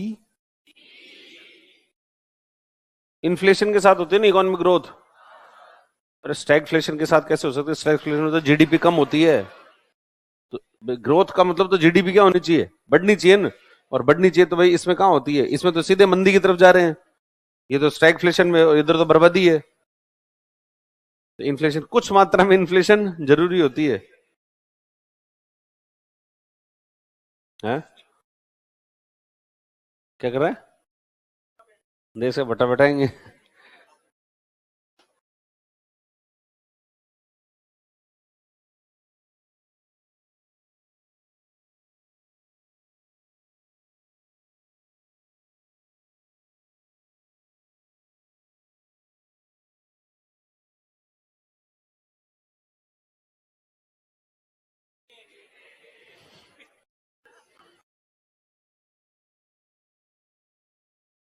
पांचवा आउट कर दिया। हाँ, तो सही आंसर तो है ए। देखो, राजकोषीय प्रोत्साहन, राजकोषीय प्रोत्साहन का मतलब, फिस्कल स्टिमुलस का मतलब क्या होता है? सरकारी खर्च जो है वो बढ़ रहा है, और अगर सरकारी खर्च बढ़ रहा है इसका मतलब कौन सी इन्फ्लेशन होती है? Demand pull. सरकारी खर्च अगर बढ़ाते हैं तो इसका मतलब डिमांड पुल इन्फ्लेशन है। ये मुद्रास्फीति सूचकांकन मजदूरी, इन्फ्लेशन इंडेक्सिंग वेजेस क्या होती है? कि इन्फ्लेशन जो है किससे जुड़ी हुई है? इंडेक्सिंग का मतलब चीजों को जोड़ देना, कि मुद्रास्फीति किससे जुड़ गई है? मजदूरी। कि मजदूरी जो मजदूरी मुद्रास्फीति, जैसे जैसे मुद्रास्फीति बढ़ेगी वैसे वैसे मजदूरी की दरें बढ़ जाएगी। मुद्रास्फीति और बढ़ गई तो मजदूरी की दरें और बढ़ जाएगी, और मजदूरी की दरें इस तरीके से बढ़ती रहे तो कॉस्ट बढ़ जाएगी, और कॉस्ट बढ़ जाएगी तो कौन सी इन्फ्लेशन होती है? कॉस्ट पुश इन्फ्लेशन होती है ना। अभी पढ़ा था ना पढ़ने, कहाँ गया? कॉस्ट पुश डिमांड पुल के अंदर पढ़ा ना कि भाई कॉस्ट के अंदर रेंट, वेजेस, जो आपका इंटरेस्ट रेट्स, प्रॉफिट, ये। और उच्च क्रय शक्ति, higher purchasing power. Higher purchasing power कब होगी? जब इनकम ज्यादा हो, या तो इनकम ज्यादा है, या डायरेक्ट टैक्स कम हो गया है, या ब्लैक मनी है, तो हायर परचेजिंग पावर होगी, और इससे डिमांड पुल इन्फ्लेशन होगी। और उच्च अगर बढ़ती हुई ब्याज दर है तो जैसे ये भी कॉस्ट पुश, क्योंकि फैक्टर ऑफ प्रोडक्शन का कॉस्ट जो है वो बढ़ रही है। तो पहला, विस्तारकारी नीतियां। विस्तारकारी नीतियां क्या होती है? जब तरलता को बढ़ाया जाता है, जब लिक्विडिटी जो है बढ़ाई जाती है, और लिक्विडिटी बढ़ाएगी तो डिमांड पुल इन्फ्लेशन। तो ये भी डिमांड पुल, ये भी डिमांड पुल, और ये भी डिमांड पुल। पहला, दूसरा और चौथा। पहला, दूसरा और चौथा। सही आंसर क्या हो गया? ए। चलो, तो ये तो हो गए इन्फ्लेशन। फिर इन्फ्लेशन की गणना कैसे करते हैं? दो तरीके से, या तो डब्ल्यूपीआई या फिर सीपीआई। भाई इन्फ्लेशन जो है उसको अपन दो दृष्टिकोणों से कीमतों को देख सकते हैं। ये तो होता है उत्पादक, उत्पादक के बाद में बीच में आता है थोक विक्रेता, और फिर आता है खुदरा, और फिर आता है उपभोक्ता। या तो कीमतें जो है उपभोक्ता के दृष्टिकोण से देखी जा सकती है, या थोक विक्रेता से। थोक विक्रेता के दृष्टिकोण से देखते हैं तो डब्ल्यूपीआई, और उपभोक्ता के दृष्टिकोण से देखते हैं तो सीपीआई। ठीक है, तो ये जो सीपीआई होती है इसको खुदरा महंगाई भी कहते हैं। इसको सीपीआई को और क्या नाम देते हैं? खुदरा महंगाई, या रिटेल इन्फ्लेशन भी कहते हैं। तो अगर कहीं पर रिटेल इन्फ्लेशन, खुदरा महंगाई ये शब्द आए तो इसका मतलब क्या, किसकी चर्चा हो रही है? सीपीआई की चर्चा जो है, सीपीआई की चर्चा हो रही है। और थोक महंगाई की चर्चा तो मतलब डब्ल्यूपीआई। अब डब्ल्यूपीआई जो है वो कौन सा मंत्रालय जारी करता है? वाणिज्य और उद्योग मंत्रालय। कौन सा मंत्रालय जारी कर रहा है? वाणिज्य और उद्योग मंत्रालय। और सीपीआई कौन जारी करता है? मॉस्पी, सांख्यिकी और कार्यक्रम क्रियान्वयन मंत्रालय। डब्ल्यूपीआई जो है कौन सा कार्यालय जारी करता है? आर्थिक सलाहकार कार्यालय। और CPI NSO, national statistical office. देखो एनएसओ जो है बहुत महत्वपूर्ण चीज है। एनएसओ भारत के अंदर बहुत सारी चीजें जारी करता है। जीडीपी के आंकड़े एनएसओ जारी करता है, सीपीआई के आंकड़े एनएसओ जारी करता है, गरीबी के आंकड़े एनएसओ जारी करता है, बेरोजगारी के आंकड़े एनएसओ जारी करता है, index of industrial production NSO जारी करता है। ये सारी चीजें कौन जारी करने का काम करेगा? एनएसओ जो है जारी करता है। और इधर डब्ल्यूपीआई ये जारी कौन कर रहा है? आर्थिक सलाहकार का कार्यालय। और किस मंत्रालय के अधीन काम करता है? वाणिज्य और उद्योग मंत्रालय। इस कार्यालय के अलावा एक, इस कार्यालय के द्वारा एक और इंडेक्स जारी किया जाता है, 8 कोर उद्योगों का इंडेक्स। बाद में जो कोर इंडस्ट्रीज बढ़ेंगे तो उसमें 8 कोर उद्योगों का इंडेक्स है, वो भी कौन जारी करता है? Office of economic adviser. फिर जो डब्ल्यूपीआई होता है वो 4 प्रकार का होता है। सबसे पहले तो निकालते हैं डब्ल्यूपीआई प्राथमिक वस्तुएं, प्राइमरी गुड्स। इसमें कितनी वस्तुएं होती है टोटल? 117 वस्तुएं जो है होती है। दूसरा होता है डब्ल्यूपीआई ईंधन और ऊर्जा, फ्यूल एंड जो पावर है, उसमें 16 वस्तुएं। उसके बाद में डब्ल्यूपीआई विनिर्मित वस्तुएं 564 वस्तुएं। और डब्ल्यूपीआई मुख्य, उसमें 697, मतलब टोटल को जोड़ दो तो कंबाइंड जो है डब्ल्यूपीआई होता है। सीपीआई 3 प्रकार का होता है, ग्रामीण, शहरी, ग्रामीण प्लस शहरी। ग्रामीण प्लस शहरी मतलब कंबाइंड। ग्रामीण शहरी प्लस शहरी को कई बार क्या बोलते हैं? कंबाइंड सीपीआई जो है हुआ। फिर डब्ल्यूपीआई जो होता है उसमें खाद्य पदार्थों का भारांश कम है, लगभग 20%। एग्जैक्ट देखा जाए तो 24 है। ठीक है, एग्जैक्टली अगर देखा जाए तो 24% है। और सीपीआई में खाद्य पदार्थों का भारांश ज्यादा है, लगभग 45%। और एग्जैक्टली देखा जाए तो 47% है। डब्ल्यूपीआई जो होता है वो पूरे भारत के लिए एक सिंगल डब्ल्यूपीआई जारी करते हैं। राज्यों के लिए डब्ल्यूपीआई केंद्र सरकार का ये जो कार्यालय है वो जारी नहीं करता है। राज्यों के लिए डब्ल्यूपीआई कौन जारी कर देगा? राज्य सरकार। तो राज्य सरकार के अंदर, हर राज्य सरकार में एक सांख्यिकी का विभाग होता है, और वो सांख्यिकी का विभाग, वो स्टैटिस्टिक्स का डिपार्टमेंट जो है उसको जारी करता है। जैसे राजस्थान में डब्ल्यूपीआई जो है उसका आधार वर्ष 1999 2000। ठीक है, फिर और सीपीआई पूरे भारत के लिए भी जारी होता है, और राज्यों और यूनियन टेरिटरीज के लिए भी जारी किया जाता है। फिर डब्ल्यूपीआई जो होता है उस डब्ल्यूपीआई के अंदर हम ये देखते हैं कि उसका आधार वर्ष क्या है, 2011-12, और सीपीआई का 2012, ठीक है 2012। लेकिन अब इसको चेंज करने की बातें चल रही है, सीपीआई वाले आधार वर्ष उसको चेंज किया, अभी तक किया नहीं गया, ऐसा विचार है। तो प्रस्तावित है, प्रस्तावित क्या है, 2022-23। अगर प्रस्तावित की बात की जाए तो कौन सा है, 2022-23 जो है वो प्रस्तावित है। फिर डब्ल्यूपीआई जो होता है उसमें सिर्फ वस्तुएं होती है, और सीपीआई में वस्तु और सेवाएं दोनों होती है। डब्ल्यूपीआई हर महीने की 14 तारीख को जारी किया जाता है, और सीपीआई हर महीने की 12 तारीख को जारी किया जाता है। और डब्ल्यूपीआई 2014 से पहले भारत का मुख्य सूचकांक था, और वर्तमान में सीपीआई भारत का मुख्य सूचकांक जो है वो है। और ये जो आधार वर्ष की अपन चर्चा कर रहे हैं कि ये आधार वर्ष है 2011-12, तो आधार वर्ष होता क्या है, तो ये जो सूचकांक है, सूचकांक में क्या होगा, तो वो वर्ष जब इंडेक्स की वैल्यू को 100 मान लिया जाएगा उसको क्या बोलते हैं अपन, उसको बोलते हैं आधार वर्ष। तो 100 कब माना गया इसको, 2011-12 के अंदर आधार वर्ष जो है वो है। फिर एक और डब्ल्यूपीआई निकलता है, वो एक और सीपीआई निकलता है, वो कौन निकलते हैं, श्रम ब्यूरो, लेबर ब्यूरो। ये लेबर ब्यूरो कहां स्थित है, शिमला में नहीं है, ये कहां पर है, चंडीगढ़ में, चंडीगढ़ के अंदर है। तो ये इसको करेक्ट कर लेना अगर कहीं पर लिखा हुआ है तो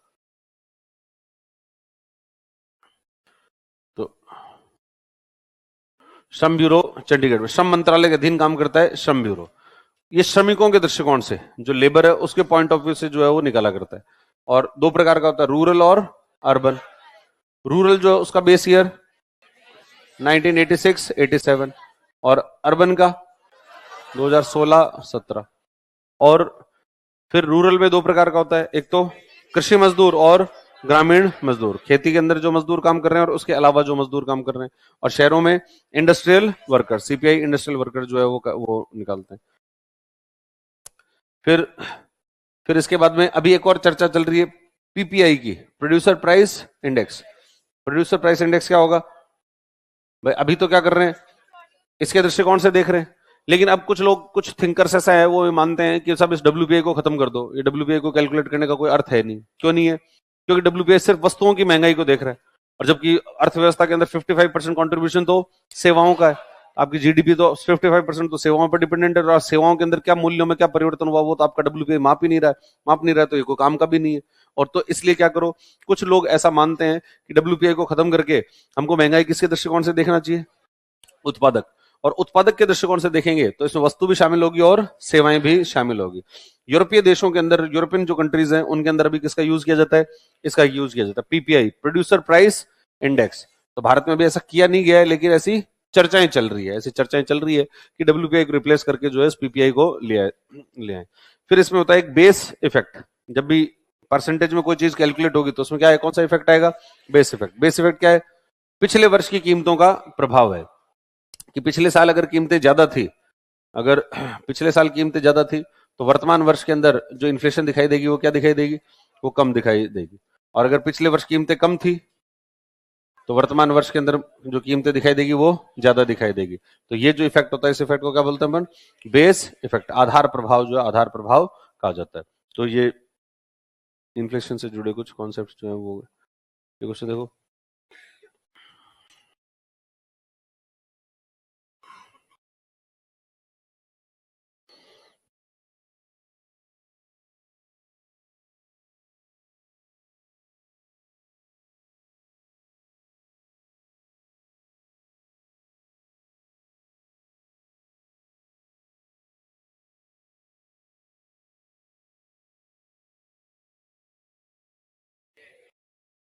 सिंपल है ये तो वेटेज जो है वो किस में ज्यादा है, सीपीआई में।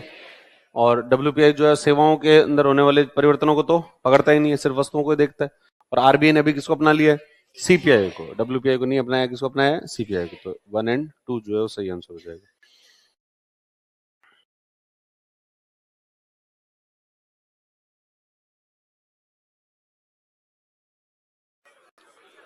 सिंपल है, इंडस्ट्रियल वर्कर कौन जारी करता है, लेबर ब्यूरो, श्रम ब्यूरो जो है श्रम ब्यूरो के द्वारा जारी किया जाता है।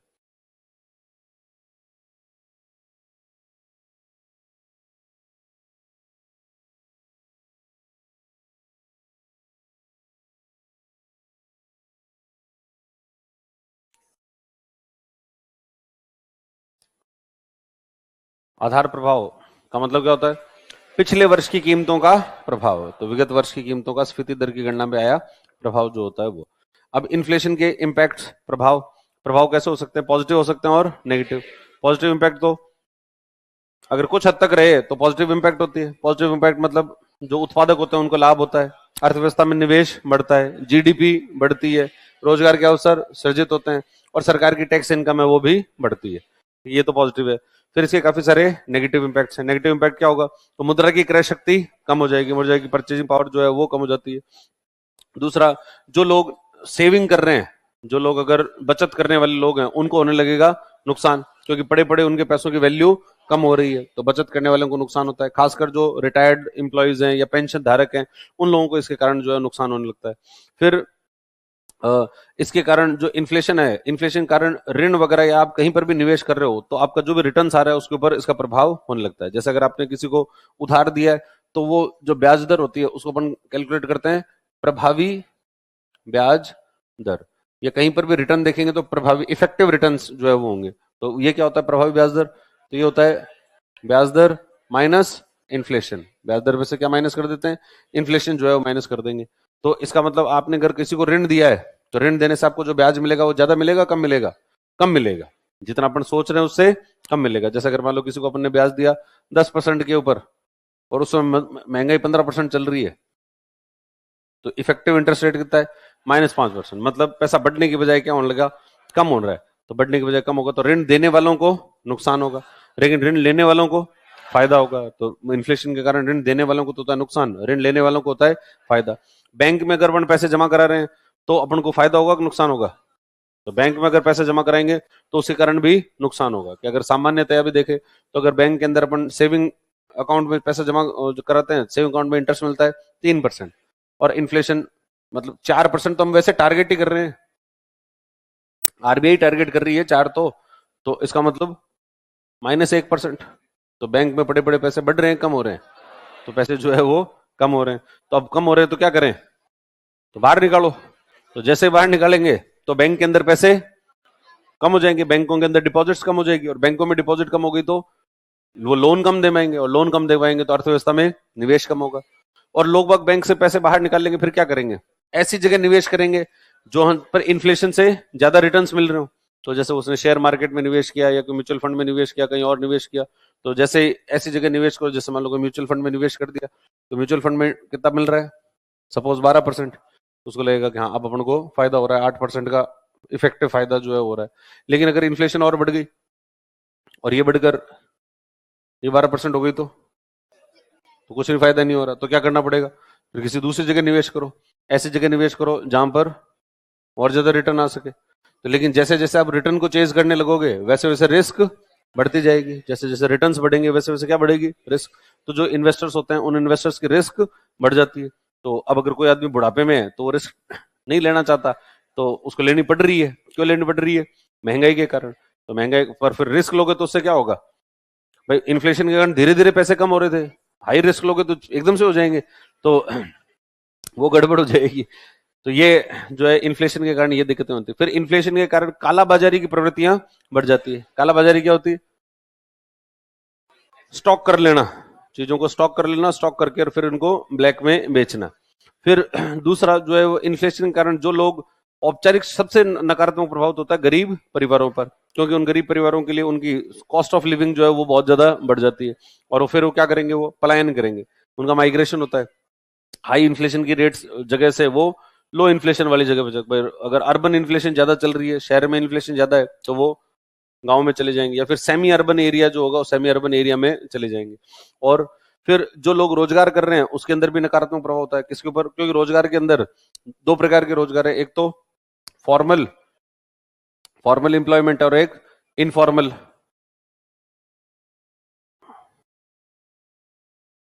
एक तो औपचारिक और दूसरे अनौपचारिक है। और जो आपको सैलरी मिलती है, तनख्वाह मिलती है, वो भी दो प्रकार की होती है। सैलरी को दो दृष्टिकोण से देखा जाना चाहिए। एक तो सैलरी होती है नॉमिनल और एक होती है रियल। नॉमिनल तो क्या होती है, संख्या में जो दिख रही है, नंबर्स में जो सैलरी होती है उसको क्या बोलते हैं, नॉमिनल, ठीक है। और रियल का मतलब, वास्तविक का मतलब परचेजिंग पावर, कि उस पैसों से कितनी चीजों को खरीदा जा सकता है। तो परचेजिंग पावर के रूप से देखेंगे तब तो रियल, और नॉमिनल संख्या में देखेंगे तो नॉमिनल।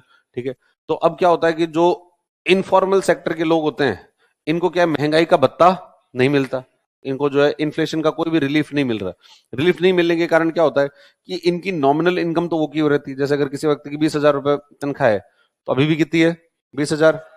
ये 2023 में भी 20,000 थी, 2024 में भी 20,000 है, लेकिन महंगाई बढ़ गई। तो 2023 में 20,000 में जो चीजें आती थी, अब वो 25,000 में आ रही है। तो इसका मतलब क्या हो रहा है कि व्यक्ति की वास्तविक इनकम कम हो रही है। कि अब वो 20,000 में, तब 2024 में 20,000 में खरीदने जाएगा तो पूरी थोड़ी मिलेगी, इससे कम मिलेगी, तो उसकी परचेजिंग पावर क्या हो गई? कम। तो उसकी नॉमिनल इनकम तो परिवर्तित नहीं हुई, लेकिन रियल इनकम जो है वो कम हो गई। तो इससे किसको नुकसान हुआ? जो इनफॉर्मल सेक्टर में उन लोगों को नुकसान हुआ। जो फॉर्मल सेक्टर में, उनको क्या होता है? महंगाई का भत्ता मिल जाता है कि पहले 20,000 रुपए था और उसमें ये चीजें खरीदी जा सकती थी, अब ये चीजें हो गई 25,000 की, तो 5,000 का मिल गया महंगाई भत्ता। अभी भी आप इसी चीज को खरीद सकते हो। पहले भी इसी को खरीद सकते थे, अभी भी इसी को। कौन सी इनकम बढ़ी? नॉमिनल संख्या में तो बढ़ गई, 20,000 से 25,000 हो गई, लेकिन रियल वो होके वही है, परचेजिंग पावर तो अभी भी वही है। लेकिन अब इसके कारण दिक्कत ये होती है कि नॉमिनल इनकम बढ़ने के कारण आपकी टैक्स लाइबिलिटीज बढ़ जाती है, कि आप जो है हायर टैक्स ब्रैकेट में आने लगते हो। कि अगर आप जब 20,000 रुपए की इनकम थी, तो साल के 2,40,000 कमाते थे। एक महीने के अगर 20,000 तो साल के 2,40,000। और भारत के अंदर ऐसा है कि 2.5 लाख से कम कमाते हो तो इंटरेस्ट टैक्स कितना देना है? 0। लेकिन जैसे 25,000 होगी तो अब आपको गए 3 लाख, अब तो 2.5 से ज्यादा आ गए। तो सरकार के अगर बहुत पैसे कमा रहे हो, लाओ हमें जो है वो टैक्स दो। तो व्यक्ति को बैठे बैठे इस सरकार को क्या देना पड़ रहा है? टैक्स। जबकि उसकी वास्तविक रूप में उसकी इनकम में कोई अंतर आया नहीं, रियल इनकम में कोई अंतर नहीं आया, फिर भी उसकी टैक्स लाइबिलिटीज बढ़ गई है। और इस प्रभाव को अपन बोलते हैं फिस्कल ड्रैग। इसको क्या नाम दिया जाता है? फिस्कल ड्रैग जो है, फिस्कल ड्रैग कहा करते हैं। ठीक है। फिर इन्फ्लेशन के कारण, अगर इन्फ्लेशन है, महंगाई है, तो सरकार के लिए भी महंगाई है। जो चीजें महंगी है तो सबके लिए महंगी है, और सरकार के लिए भी अगर चीजें महंगी होगी तो सरकार को जो खर्चा करना पड़ेगा वो ज्यादा करना पड़ेगा। तो सरकार का खर्चा जो है इससे बढ़ जाएगा। ये सरकार का खर्च है, ये सरकार की इनकम है। इनकम में भी थोड़ी बहुत बढ़ोतरी हुई। मान लो खर्चा पहले इतना था तो इनकम इतनी थी, तो इनकम में थोड़ी बहुत बढ़ोतरी हुई, लेकिन खर्चे में और ज्यादा बढ़ोतरी होगी। तो ये जो अंतर है वो क्या हो गया? और ज्यादा बढ़ गया। और इस अंतर को बोलते हैं फिस्कल डेफिसिट। तो सरकार का राजकोष घटा, फिस्कल डेफिसिट क्या हो जाता है? बढ़ जाता है। आयात निर्यात पर क्या असर पड़ता है? तो अगर देश में महंगाई ज्यादा होगी तो लोग बाग विदेशों से आयात करेंगे, वहां से लाएंगे जहां पर चीजें सस्ती है। तो इसके कारण इंपोर्ट जो है वो बढ़ जाते हैं और एक्सपोर्ट कम हो जाते हैं। एक्सपोर्ट जो है आपके कम हो जाएंगे। क्यों एक्सपोर्ट कम क्यों हो जाएंगे? क्योंकि अगर चीजें देश में महंगी है तो विदेशों में भी और महंगी बिकेगी, महंगी बिकेगी तो विदेशों में लोग नहीं खरीदेंगे। तो इसके कारण ये अंतर भी बढ़ जाता है। इसको बोलते हैं करंट अकाउंट डेफिसिट। तो करंट अकाउंट डेफिसिट बढ़ जाता है और फिजिकल डेफिसिट जो है वो भी बढ़ जाता है। ठीक है, तो इन दोनों को डेफिसिट को साथ में मिला क्या बोलते हैं? ट्विन डेफिसिट्स जो है वो ट्विन डेफिसिट्स कहते हैं। तो ट्विन डेफिसिट्स बढ़ जाते हैं। फिर अगर कोई देश में इन्फ्लेशन ज्यादा है तो इसका मतलब वो देश सही डायरेक्शन में जा रहा है, गलत डायरेक्शन में जा रहा है? गलत डायरेक्शन में जा रहा है, तो इसका मतलब देश की जो अर्थव्यवस्था उसकी विश्वसनीयता भी कम हो जाती है। तो ये सब है इन्फ्लेशन के प्रभाव। फिर इसको कंट्रोल कैसे करेंगे इन्फ्लेशन को? तो कंट्रोल करने के लिए दो प्रकार के उपाय हैं। एक तो मौद्रिक उपाय, मॉनेटरी मेजर्स। मौद्रिक उपाय तो कौन अपनाएगा? आरबीआई। आरबीआई क्या करेगा इसमें? अपनी ब्याज दरों को बढ़ा जाएगा। या तो मात्रात्मक उपाय है, गुणात्मक उपाय होता है, तो रेपो रेट वगैरह को बढ़ाने का उनका काम करेगा। तो या तो ब्याज दरों को बढ़ा दो, या फिर अगर आरबीआई को नए नोट छाप रहा है तो नोट छापने बंद कर देगा। तो नए नोट छापने बंद करेगा ताकि लिक्विडिटी कम हो। ये तो मौद्रिक उपाय हुए। फिर दूसरे उपाय कौन से होते हैं? राजकोषीय उपाय या फिस्कल मेजर्स। राजकोषीय उपाय कौन अपनाएगा? सरकार। ये गवर्नमेंट के द्वारा अपनाए जाएंगे। गवर्नमेंट इसमें क्या करेगी? 3 प्रकार के काम कर सकती है। भाई इन्फ्लेशन किसके कारण होती है? इन्फ्लेशन इस कारण है, डिमांड ग्रेटर देन सप्लाई। ये होता है इन्फ्लेशन का कारण। डिमांड ज्यादा है, सप्लाई कम है। तो सरकार क्या करे? 3 प्रकार के काम कर सकती है। या तो सप्लाई को बढ़ा दे, या डिमांड को कम कर दे, या कुछ डायरेक्ट इंटरवेंशन, तो प्रत्यक्ष हस्तक्षेप जो है वो कर ले। सप्लाई को बढ़ाएगी कैसे? तो जिन चीजों की देश में कमी है उसको कर लो बाहर से आयात, इंपोर्ट करो। अगर देश में कमी है तो बाहर से मंगाओ। दूसरा देश के अंदर है तो उसको बाहर जाने मत दो। तो एक्सपोर्ट को कंट्रोल करो। एक्सपोर्ट को कंट्रोल करने का काम करेगी। देश के घरेलू उत्पादन को बढ़ाओ। तो डोमेस्टिक प्रोडक्शन जो डोमेस्टिक प्रोडक्शन को बढ़ाया जाएगा। कोई कालाबाजारी कर रहा है, ब्लैक मार्केटिंग कर रहा है, तो उसके विरुद्ध करो कार्यवाही। और स्टोरेज के भंडारण की व्यवस्था को बढ़ाओ, और परिवहन ट्रांसपोर्टेशन जो है उसको बढ़ाओ। क्योंकि कई बार क्या होता है कि वर्ष के कुछ समय के अंदर तो सप्लाई बहुत ज्यादा होती है और कुछ समय में सप्लाई बहुत कम होती है। कुछ समय सप्लाई ज्यादा है, इसका मतलब उस समय भंडारण कर दो, और जब कम है तब उसको यूज करो। और ट्रांसपोर्टेशन को क्यों? क्योंकि देश के कुछ भागों में तो सप्लाई ज्यादा है और कुछ भागों में सप्लाई कम है, तो जहां ज्यादा है वहां से फिर जहां कम है वहां पर उसको ट्रांसपोर्ट किया जा सके।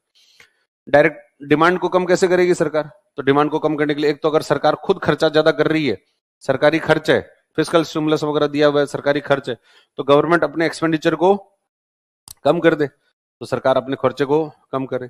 दूसरा, सरकार अपने डायरेक्ट टैक्स को बढ़ा दे और ब्लैक मनी के विरुद्ध कार्रवाई कर दे, तो डिमांड जो है कम हो जाएगी। और कुछ कर सकती है प्रत्यक्ष हस्तक्षेप। प्रत्यक्ष हस्तक्षेप क्या होती है? तो देखो, मार्केट प्राइस होता है factor cost plus indirect tax minus subsidy. तो सरकार क्या कर सकती है? इनडायरेक्ट टैक्स को कम कर दे, सब्सिडी को बढ़ा दे, या फिर जो गरीब परिवार है उनके लिए पीडीएस वगैरह के माध्यम से सीधा उनको कोई जो भी बुनियादी आवश्यकताएं वो पीडीएस से उपलब्ध करवा दे। या फिर जो गवर्नमेंट एम्प्लॉइज हैं उन गवर्नमेंट एम्प्लॉइज की महंगाई भत्ता, डीएनएस जो रिलीफ है, जो डीएलएस अलाउंस होता है, डीए, उसको बढ़ा दिया जाए। या फिर महंगाई राहत कैंप, इन्फ्लेशन रिलीफ कैंप जो है वो कैंप भी लगाए जा सकते हैं। तो ये सब क्या होते हैं? प्रत्यक्ष हस्तक्षेप के तहत ये सारे कार्य जो, जैसे राजस्थान में कुछ समय पहले लगाए गए थे महंगाई राहत कैंप, ठीक है, और इस पीडीएस के माध्यम से कोई महंगाई वाले किट वगैरह जो है वो भी दिए गए थे, अन्नपूर्णा किट दिए थे। तो ये सब इन्फ्लेशन जो है, ये इन्फ्लेशन कंट्रोल करने के तरीके होते हैं। ये हो गया अपना इन्फ्लेशन वाला चैप्टर पूरा। एक ये क्वेश्चन और कर लो।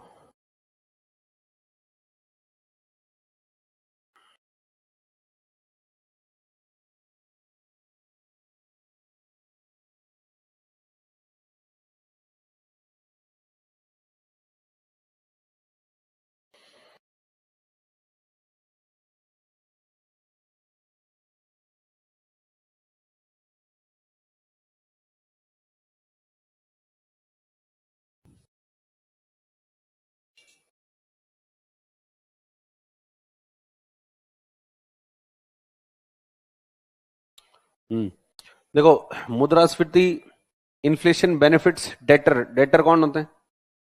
ऋण लेने वाले, ऋण देने वाले। ऋण लेने वाले, देने वालों को तो कहते हैं क्रेडिटर, लेने वालों को कहते हैं डेटर, ठीक है। तो ऋणियों, ऋणियों मतलब ऋण लेने वाले, जिन पर ऋण चढ़ा हुआ है, ठीक है। तो मुद्रास्फीति ऋणियों को लाभ पहुंचाती है, बिल्कुल पहुंचाती है। ऋण लेने वालों को लाभ होता है, देने वालों को नुकसान होता है। इन्फ्लेशन बेनिफिट्स, बॉन्ड होल्डर्स, जिनके पास बॉन्ड है, तो इसका मतलब उन्होंने ऋण दिया है, बॉन्ड खरीदा तो मतलब आपने ऋण दिया है, तो ऋण देने वालों को तो होता है नुकसान, तो इनको तो नुकसान होगा। इसका सही आंसर क्या होगा इसका? केवल एक। तो ये हो गया इन्फ्लेशन वाला चैप्टर अपना पूरा। अब इसके बाद में फिस्कल पॉलिसी।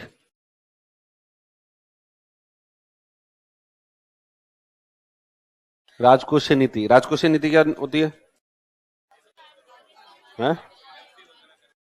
एफडी। हाँ,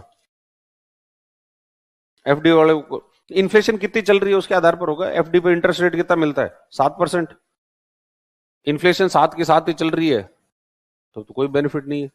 इन्फ्लेशन कम चल रही है तो थोड़ा बहुत बेनिफिट है। इन्फ्लेशन बहुत ज्यादा चल रही है तो नुकसान है। क्या वो तुम्हें क्या ब्रेक लेना है क्या? तो भाग कहां रहे हो फिर? ऐसे 9 बजते ही तुम्हें ऐसे? हाँ, फिस्कल पॉलिसी, राजकोषीय नीति। राजकोषीय नीति क्या होती है? तो सरकार की प्राप्तियों और व्यय से संबंधी नीति, इसको बोलते हैं अपन राजकोषीय नीति।